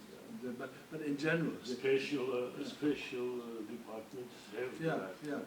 English policemen will just. No, that's the English tradition. So that's English tradition. German policemen, as I know, are carrying guns. Yeah. I have seen them. Yeah, of course. Yeah. So, if they are carrying guns, they have right to shoot. Yeah, you see, they have right to shoot only to defend themselves. Yeah, sure. But in this kind, they shoot somebody else not to defend themselves, to defend a third person. And that is a special situation. And then, of course, it has to be clear or not, you see. Yeah. And the interesting thing is in Germany that the state does not have a right to violate the dignity, but he has, under certain circumstances, the right to kill another. But when you are shooting, so dignity is better protected than life. When you are shooting, you have no aim to kill. You just shoot. I have talked about this discussion. ესე იგი, კითხვა იყო მას დაკავშირებით, რომ განსხვავებით ბრიტანელი პოლიციელებისგან გერმანელი პოლიციელებს იარაღი დააქვთო და თუ იარაღი დააქვთო, ესე იგი სრულად შეუძლიათო. ბატონო ლომანის მასწავლებელობდა იმაში, რომ მე ვისვრი, მათ აქვს უფლება ისო თქოს მაშინ, როცა თავს იცავენ და აქ ცოტა სხვა შემთხვევები გვაქვს, საუბარი, როცა პოლიციელი ისვრის არა იმიტომ, რომ საკუთარი თავი დაიცვას, არამედ დაიცვას ვიღაცა მესამე მხარე, აქვეთოს დანაშაული და ამის გამო მოკლას ვიღაცა. და შემდგომ იყო საუბარი იმაზე, რომ ძალიან საინტერესოა, რომ გერმანიის კონსტიტუციის თანახმად სახელმწიფოს არავითარ შემთხვევაში, არასდროს და არავითარ გარემოებაში არ აქვს უფლება დაარღვიოს ადამიანის ღირსება. მაგრამ აქვს უფლება დაარღვიოს მისი სიცოცხლე და ამ კონკრეტულ შემთხვევაში იძლევა აძლევს ვიღაცას უფლებას, პოლიციას უფლებას, რომ მოკლას ადამიანი და ცოტა საინტერესო არისო, რომ ეს არის ადამიანის რომ ადამიანის სიცოცხლეზე უკეთესად არის დაცული მისი ღირსება. თქვენი კითხვა აღარ მახსოვს სამწუხაროდ. ჩემი კითხვა იმაში მდგომაა, რომ ბოლო კითხვა არა ხარ ამ შემთხვევაში და როცა ეს შენი მიზანი სულებით არ არის რომ მოკლა. შენ იცავ ვიღაცას მესამეს, ამიტომ სახელმწიფო ამ შემთხვევაში სულებითაც არ აძლევს ამ პოლიციის უფლებას რომ მოკლას, მაგრამ როცა ესული შეიძლება რომ მოკლა. მაგრამ სულებითაც არ ესული, მისათვის რომ მოკლა. Now we can continue. I will. Okay. Yeah, but you see, okay, well, one can discuss a lot of this because you see, the German Parliament passed a law that in an emergency situation, and the situation is like 11th of September in America, so terrorists are kidnapping an airplane and want to destroy a skyscraper, and then the German Parliament says, okay, then the army can shoot this airplane. The Supreme Court, the General Court of Germany says no, because they are not allowed to violate the dignity of innocent people. And then they say you can't balance the dignity of one person with another. See? And the same is in this discussion, is a policeman allowed to torture somebody to save the life of another person? And then say, okay, then you violate dignity, and the German says no. That's a very strong interpretation of the meaning of dignity. And a lot of other countries have different solutions to this problem and don't see it in this way. See? But okay, but of course, so there is a difference between the protection of dignity and the protection of life, which also plays a role if you talk about in biology of organ transplantation. Who decides that somebody is dead or not? You see? And then we know, one could say, of course, those who want to have organs have an interest that people are still living in a biological way, but legally they are dead. Then the criteria is Hirntod, that's mental death. So you are living in a biological sense by machinery and so on. It happens that a woman could give birth to a child under this situation, but legally she was dead. I'll translate. Yeah. So that's okay. პირველი საკითხი ეხებოდა გერმანიის იმას, რომ გერმანიის პარლამენტში ყავს გაქცევა რა. წარმოვიდგინოთ 11 სექტემბრის სიტუაცია, გვაქვს ფიქრინავი, რომელიც ხედავ ტერორისტები და ჩვენ უეჭველად ვიცით, რომ ეს ფიქრინავი რაღაც შენობას უნდა შეეჯახოს და უამრავი ადამიანი უნდა დაიღუპოს. გვაქვს თუ არა უფლება, რომ ეს ფიქრინავი გვაქვს თუ არა არმიას უფლება, რომ ეს ფიქრინავი ჩამოაგდოს და გაწივოს, თქვათ 100-მდე ისა რა ქვია, უდანაშაულო ადამიანი იმისთვის, რომ გადაარჩინოს ათასობით ასევე უდანაშაულო ადამიანი. გერმანიის პარლამენტმა თქვა, რომ კი, თუმცა უმაღლესმა სახალხო, ან კონსტიტუციურმა უზენაესმა, ხო, უზენაესმა საფრინავად კონსტიტუცია შეიძლება იყოს, ნუ უზენაესმა სასამართლომ იყოს, ყველაზე მაღალმა ინსტანციამ სასამართლოსი დაასკვნა, რომ არა, იმიტომ რომ ეს იქნებოდა ადამიანის ღირსების დარღვევა, რა აზრით? ეხლა რომ ამ შემთხვევაში ჩვენ გადავწყვეტით, რომ ის ერთი ადამიანი, რომელიც თვითონავში ის ნაკლებად ღირსეულია, ნაკლებად მნიშვნელოვანია, ვიდრე ის ადამიანები, ვინც იმ შენობაში ხედან და ეს იქნებოდა ადამიანის ღირსების დარღვევა. ანუ არსებობს ძალიან დიდი განსხვავება ადამიანის სიცოცხლის დაცვასა და ადამიანის ღირსების დაცვას შორის და თქვათ წამების შემთხვევაში მაგალითად აქვს თუ არა უფლება პოლიციას რომ აწამოს ერთი ადამიანი იმისთვის რომ გადაარჩინოს ასობით უდანაშაულო. არა. ეს მისი ღირსების დარღვევა იქნებოდა და ეს ძალიან ძლიერი ინტერპრეტაციაა გერმანულ სამართალში რაც არის ღირსებისა და ნუ სხვა ქვეყნებში თქვა ასე ყველა ქვეყანა ასე არ განიხილავს ამ საკითხს. ეხლა მეორე საკითხი რაც ასევე ღირსებასთან იყო დაკავშირებული იყო ის თუ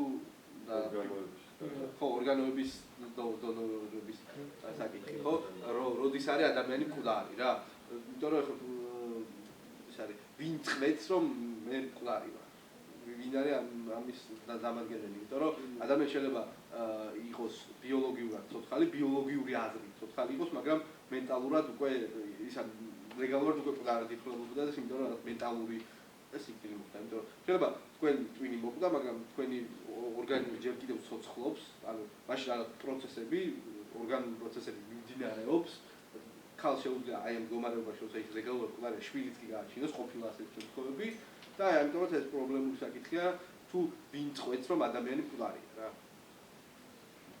Maybe one remark. So I think there are historical developments and learning processes.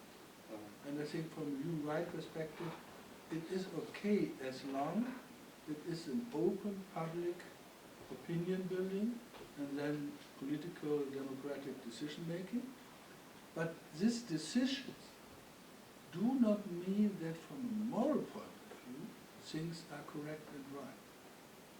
So you could have a decision, a political decision, correct, legally correct made, but still you find from a moral point of view it is wrong, it is unclear or something like that. So morality is not bound on decisions, only good reasons. So I think therefore it is very important that one understands this inner, let's say, complexity of human rights. So they have to be politically established, institutionalized. They have to become a legal form. They are legal rights. But also the normative claims that are combined with them, they are open for moral discussion and argumentation. And this is more generalized. ესე იგი, ადამიანის უფლებები არიან ისტორიული განვითარებისა და სწავლის პროცესის შედეგი და ეს ძალიან კარგია იმ შემთხვევაში თუ ეს განვითარების პროცესი არის ღია, საჯარო დისკუსიებზე დამყარებული და ასე შემდეგ. თუმცა არ უნდა შეგვეშალოს, არ უნდა ვიფიქროთ, რომ თუ კი ეს პროცესი იქნება ღია და დისკუსიაზე და მოკლედ პოლიტიკურად სწორი თუ იქნება, ეს არისავს იმას, რომ ეს მორალურად კარგიც იქნება რა აუცილებლად. დიახ, ჩვენ შეგვიძლია დემოკრატიულად საჯარო დისკუსიის შედეგად და საჯარო დისკუსიის შედეგად რეპრეზენტატიულად მივიღოთ გადაწყვეტილება იმის შესახებ, თუ რა უნდა იყოს ადამიანის უფლება, მაგრამ ეს არ ნიშნავს, რომ აუცილებლად იქნება ეს გადაწყვეტილება მორალურად სწორი. და ეს ერთგვარი ორგანიზებობაა ადამიანის უფლებების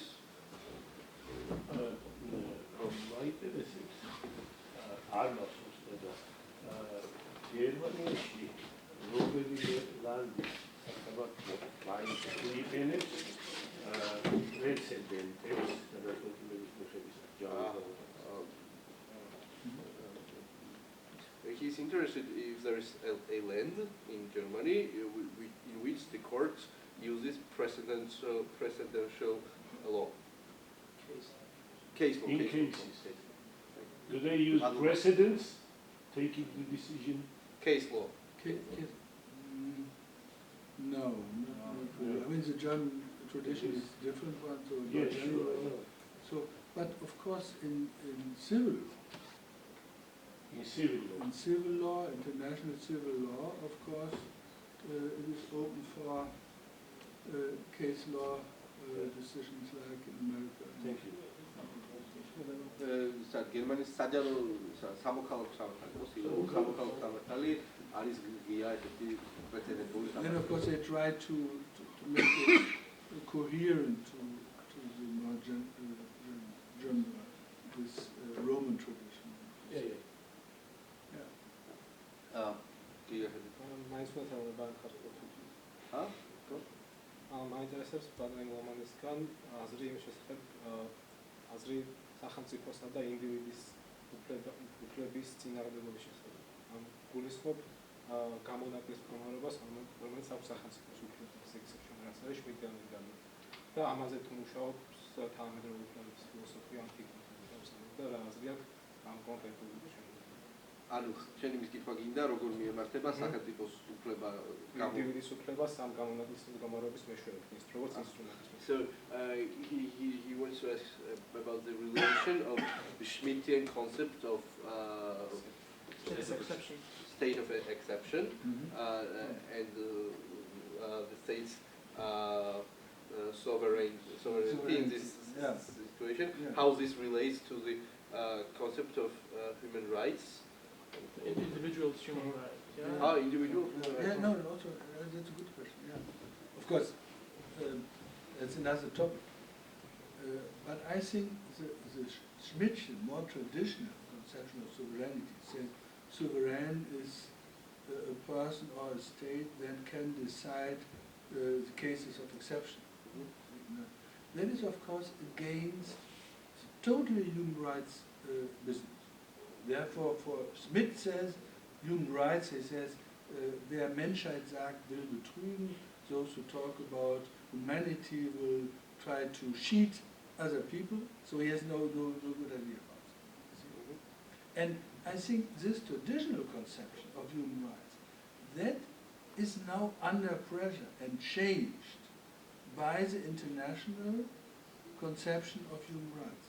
Because by now, you see, in the traditional Westphalian international law, the states are sovereign and they just decide and for different treaties in relation to the state interest. When they change the state interest, then they just go out of the treaty or change the treaty or say, okay, we accept this and this part of the treaties, and then they do it, the international human rights treaties a lot. And you see, nearly every treaty body, every state who agreed to a treaty says, in this respect, we don't agree. We don't take it, you see? And then they change it after a while. For instance, in the Human Rights Convention of the Protection of Children, Switzerland, England, United Nations didn't ratify the whole convention, but let's say Switzerland and England ratified, except was personal punishment, or bodily punishment.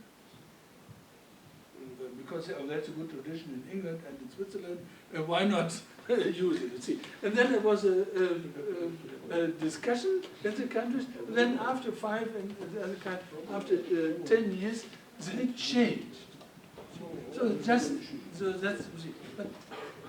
But by this now, this idea of sovereignty is under pressure, because now you see for Schmidt, the state comes first, and sovereignty and the protection of people and democracy comes second.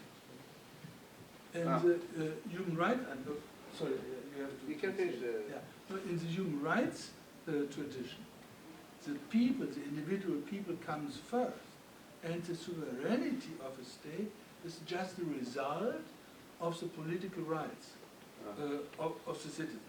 And therefore, yeah, okay.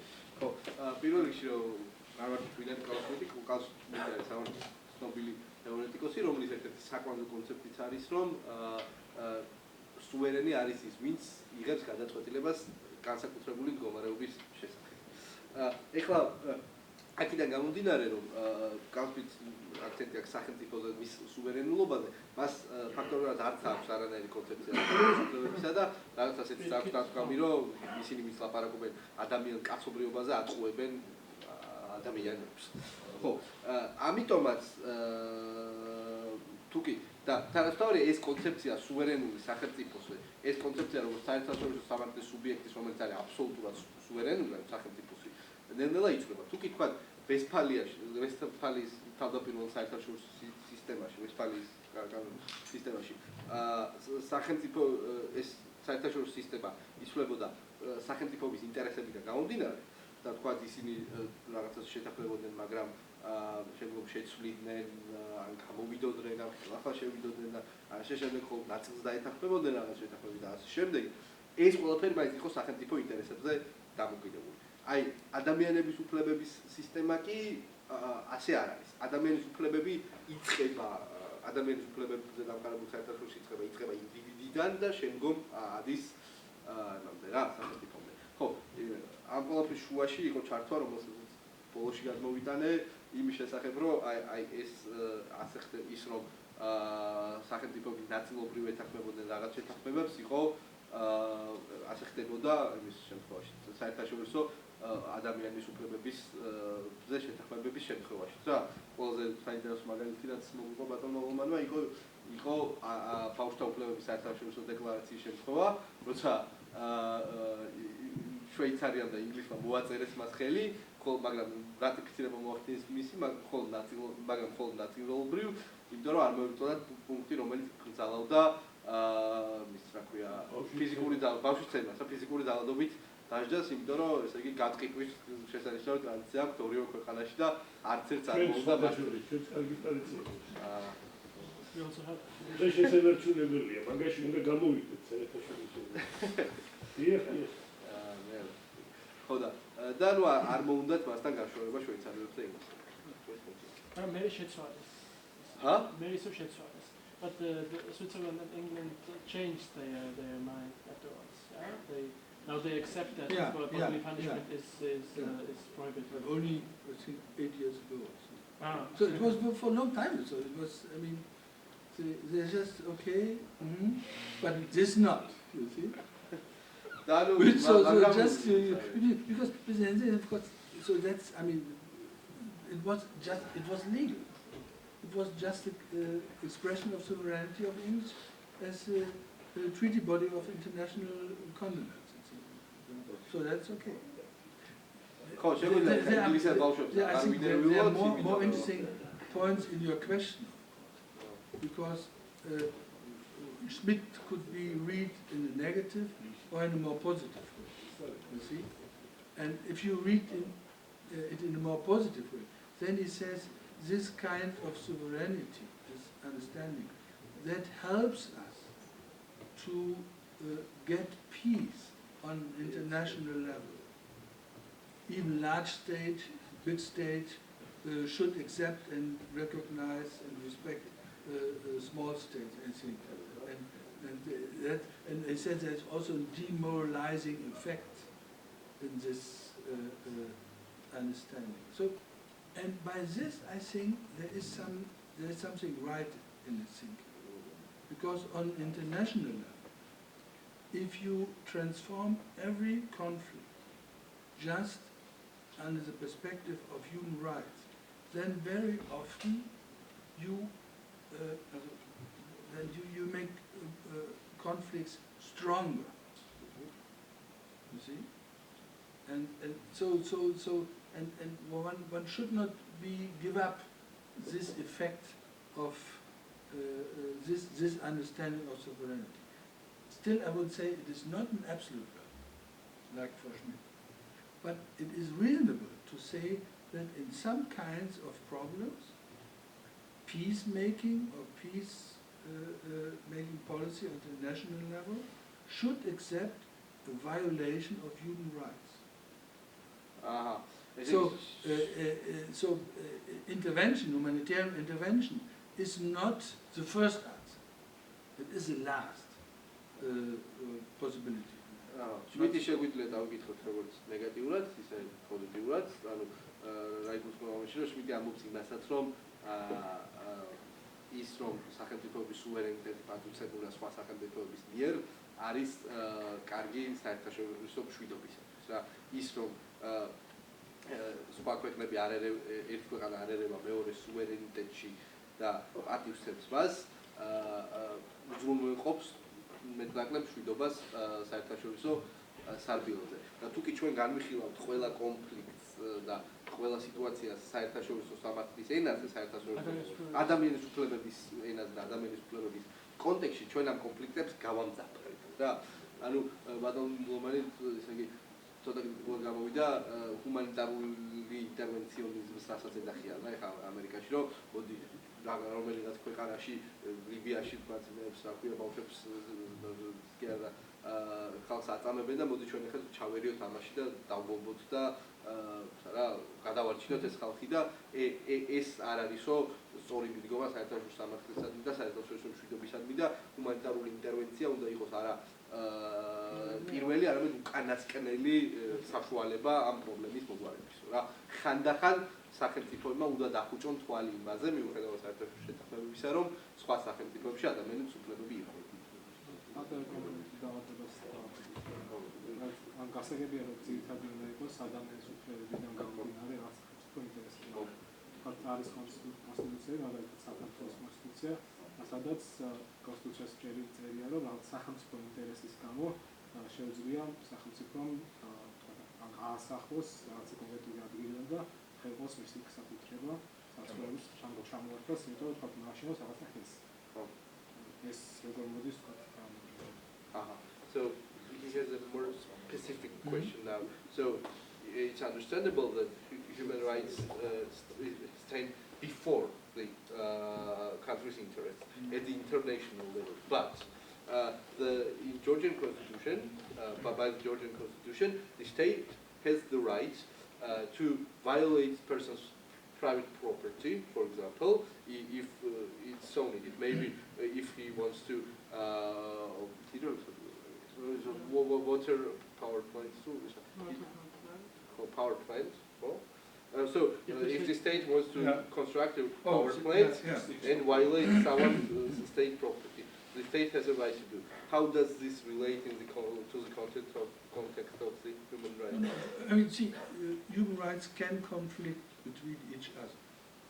Then, of course, there has to be a solution and political decision what right comes first.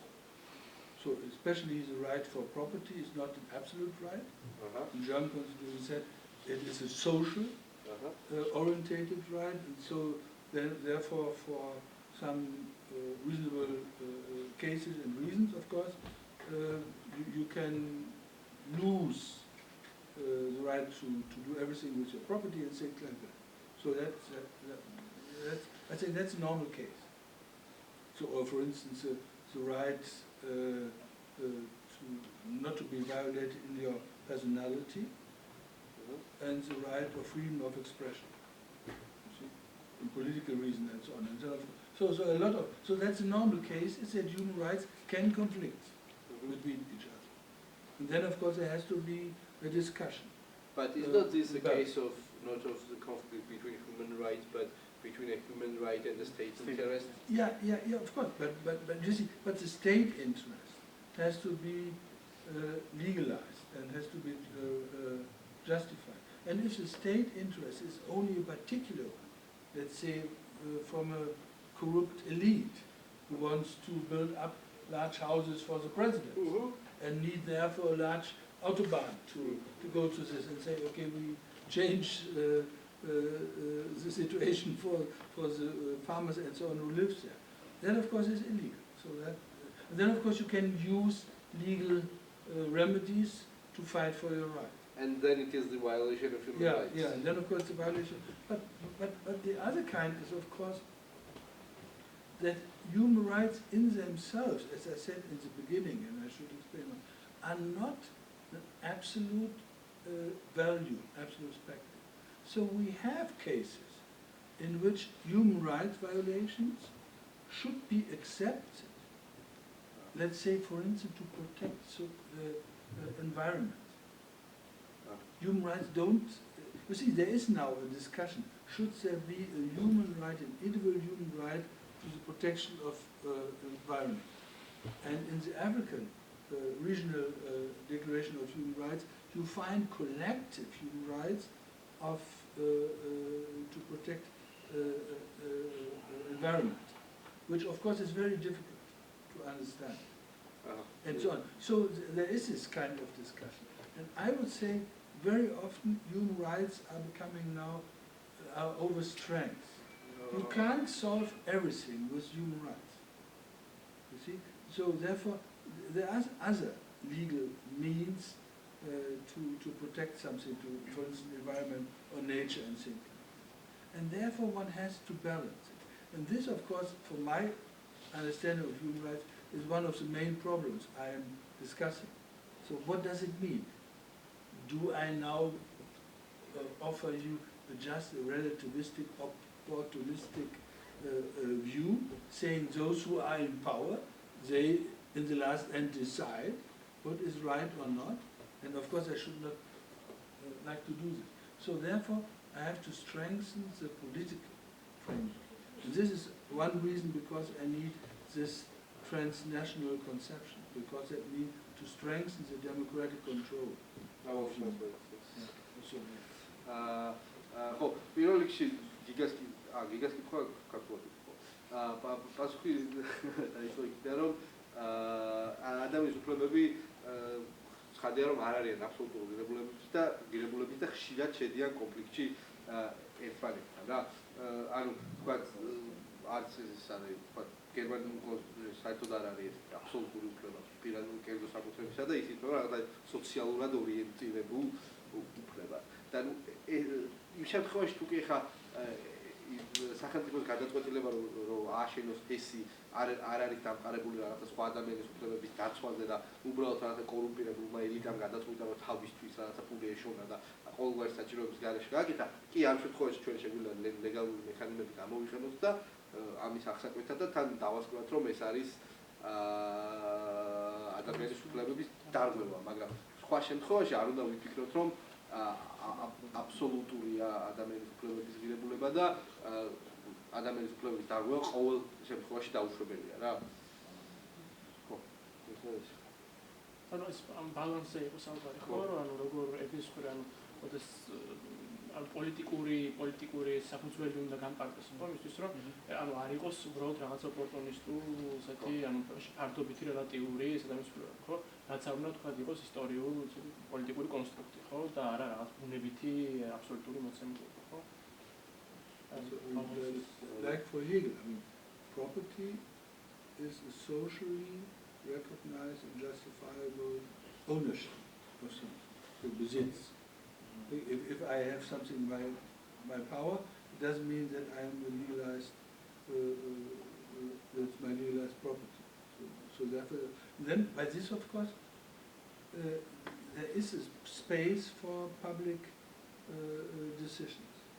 But this public decision should, from the human rights perspective, be fair and should accept the interest and the voices of everyone who is involved.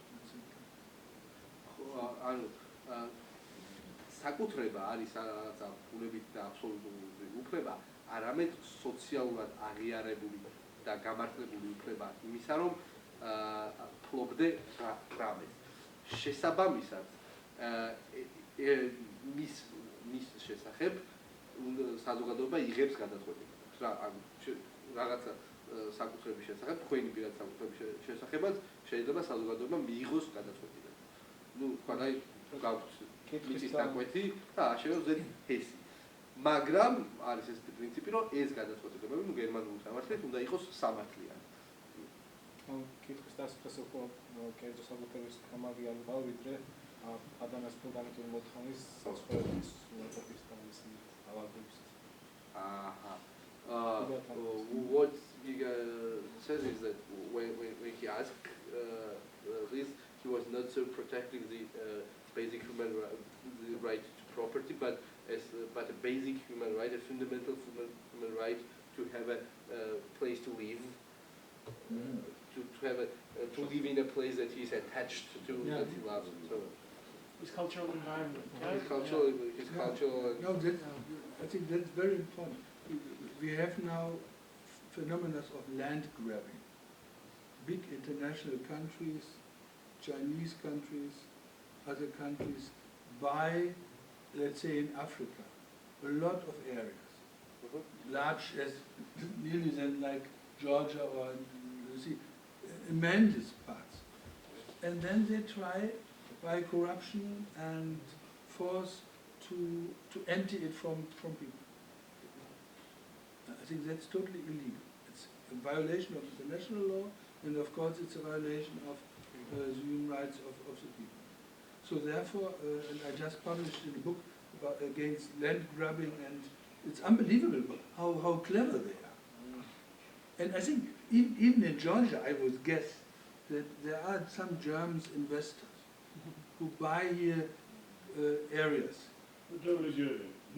Not only German. Yeah, not only German. I know, but I guess also German. Indian, Pakistani, Arabic. Yeah, and they buy and they plant what they want, what they need, and they try to, by corruption and some other to see. And then you have this. And so this land grabbing policy is, of course, a very severe violation, I would say, of human rights, of the rights of the people who live there, who needs there, who see. Of course, in general, the state can make that people have to get away from the land and if they get an adequate another possibility to live and things like that. But of course, a lot of things are very difficult. გიორგ მეორე დაანსაინტერესო შეკითხვა დასვა, ამით ბატონი ლომანის აზრით, ის არის ასევე ფენომენი მიწის მიტაცება. და გავრცელებული სოფლის ფენომენი, როცა თქვა ჩინური, ამერიკული საერთაშორისო კომპანიები, საერთოდ ქვეყნებიც კი ყიდულობენ მიწას აფრიკაში და შემდგომ რაღაცა უზარმაზარ ტერიტორიებს. ხო, უზარმაზარ ტერიტორიებს ყიდულობენ და შემდგომ ცდილობენ, რომ ამ მიწაზე დასახლებული ხალხი გადაასახლონ და ცხადია ეს არის ადამიანის უფლების დარღვევა რა. ეს არის არალეგალური და ადამიანის უფლების დარღვევაც არის. საქართველოში შემოჩნევა რაღაც ესეთი, მე ვიცი რომ რადიალური ინვესტორები არიან, რომლებიც მიწას ყიდულობენო და ცხადია in general საზოგადოებრივ თეორიაში სახელმწიფოს უნდა ქონდეს უფლება განსაკუთრებულ სიტუაციებში, რომ ადამიანი გადაასახლოს ერთ ადგილიდან მეორეში თუ ეს საჭირო გახდა, მაგრამ აი ამ დონეზე და ისე როგორც ხდებაო ესო არალეგალური გოლია და ცხადია რომ ეს ადამიანის უფლებები დარღვევა. ამასთან ბატონ ლომანს გამოუწია ამ საკითხზე დგინი და თუ იმას დაგაინტერესებს ეს საკითხი შეგიძლიათ გაიცნოთ.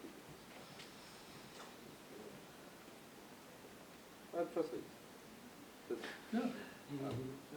Any other questions? This is სხვა შეკითხვებიც არის? Oh, I have one question. Very short question. Can a human being, a particular concrete human being, violate human rights, or only the state can violate human rights? შეუძლია თუ არა ცალკეულ ადამიანს და I know that I have now more specific meaning to this.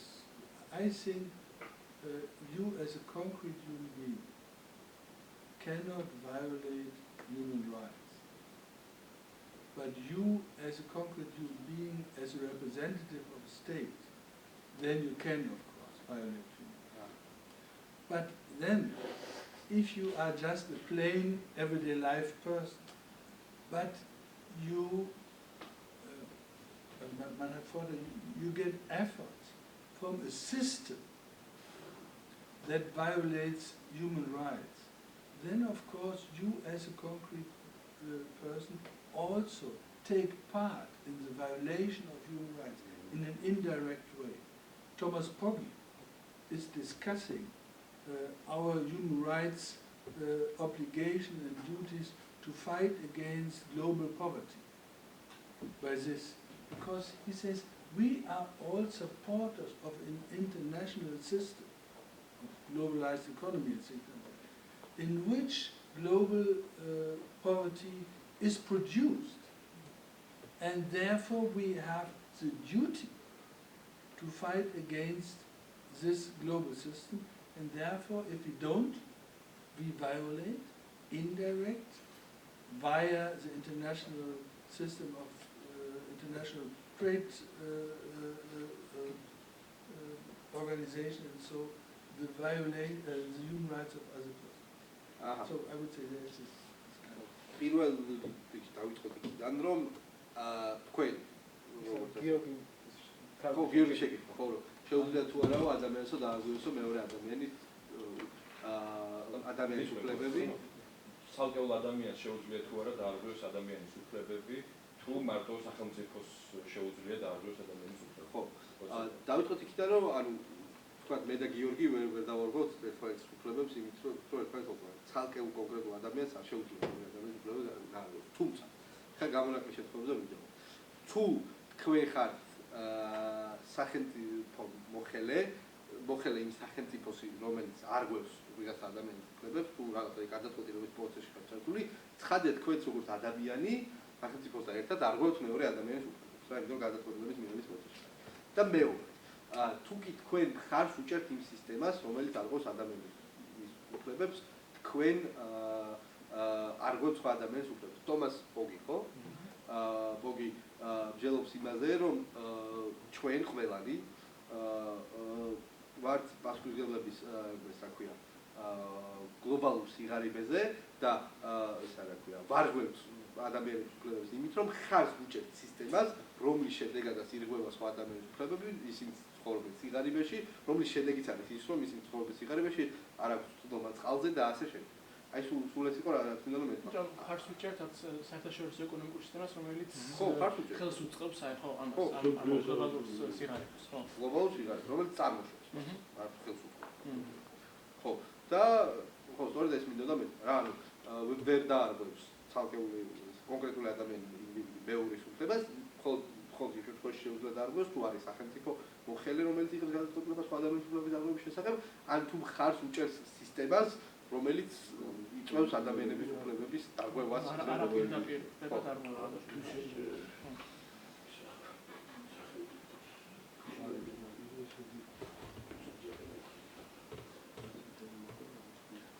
I have a question.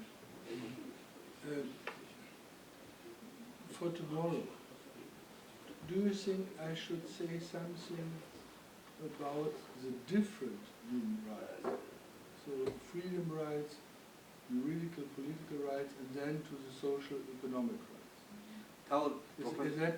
That would be a little bit more informative, but maybe it's not because this global social right that is very it's very abstract and it says everything is clear on this at this level, and then I have this specific problem. But maybe I have the impression because I didn't say anything about the single human rights. You see, what kinds of human rights do we have, and of course, what are the justification? Because the traditional justification of human rights is they are only liberty rights. You have the right to freedom of expression, and property is understood as liberty right, and things like that. But as Americans and a lot of other people think, social rights are not really human rights. And China and Russia and Soviet Union saw it the other way around. Liberty rights are not really human rights, but social rights, of course, the right to work, that is a social, that's a human right, but the others not. You see, so there is this. But if that is not clear, maybe I should say it tomorrow. თავად პროფესორ ლომანს აქვს შეკითხვა შეეცა, რომ ხომ არ ფიქრობთ, რომ ვიცო, რომ ხვალ ვისაუბრო ცალკეულ ადამიანის უფლებებზე, რა. იმაზე თუ რა უფლებები გვაქვს და რა არის გამართლება ყველა მაგალითს მიმართ. ცოტა ისე გამომივიდაო რა, რომ მე ვთქვიო, რომ აი არის ადამიანის უფლებები, ესე იგი ცალკეული ინდივიდის უფლებები და ეს არ არის პრობლემა და მე არის სოციალური და რაღაცა ისეთი კულტურული და თემზე მიკუთვნებული უფლებები, რომლებიც პრობლემებს წარმოადგენენ, თუმცა რაღაცა შეიძლება დავავიწყდაო რა იმის ნიშნავს, რომ რა უფლებებისგან შედგება ინდივიდის სოციალური უფლებები და რა გამართლება დგას ყველას მიმართ და შემდგომ საუბრობდა იმაზე, რომ საბჭოთა კავშირი ცივი ომის პერიოდში რა საინტერესო დაყოფა იყო, არა ვთქვათ, და განსხვავება იმას შორის, რომ ამერიკა აშშ აღიარებდა ის რა ქვია თავისუფლების უფლებებს. ეს გაყო რა, ესე იგი სოციალური უფლებები და თავისუფლების უფლებები რა. ესე იგი თავისუფლების უფლებები შეგვიძლია გავიგოთ როგორც უფრო ინდივიდუალურ უფლებებს, ინდივიდუალურ საკუთრების უფლება, გამოხატვის თავისუფლება, სიცოცხლის უფლება და ასე შემდეგ და სოციალური უფლებები, ცოტა უფრო ისეთი რაც თემს ან კოლექტივს ან საზოგადოებას მოიცავს თავის თავში, შრომის უფლება და ასე შემდეგ და საინტერესო იყო როგორ რომ ამერიკაში ხო თქვა ამერიკელები მიიჩნევდნენ რომ თავისუფლების უფლებები, ესე იგი ინდივიდუალური უფლებები არის ადამიანის უფლებები და სოციალური არა.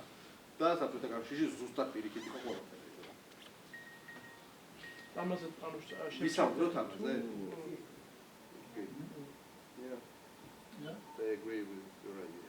Okay, then because that means that it's a little bit more informative, and but on the other hand, I can also offer you, if you want, a German paper about this problem. I have some in English, but not so strong. But maybe it goes step by step, you see. Because otherwise I just go.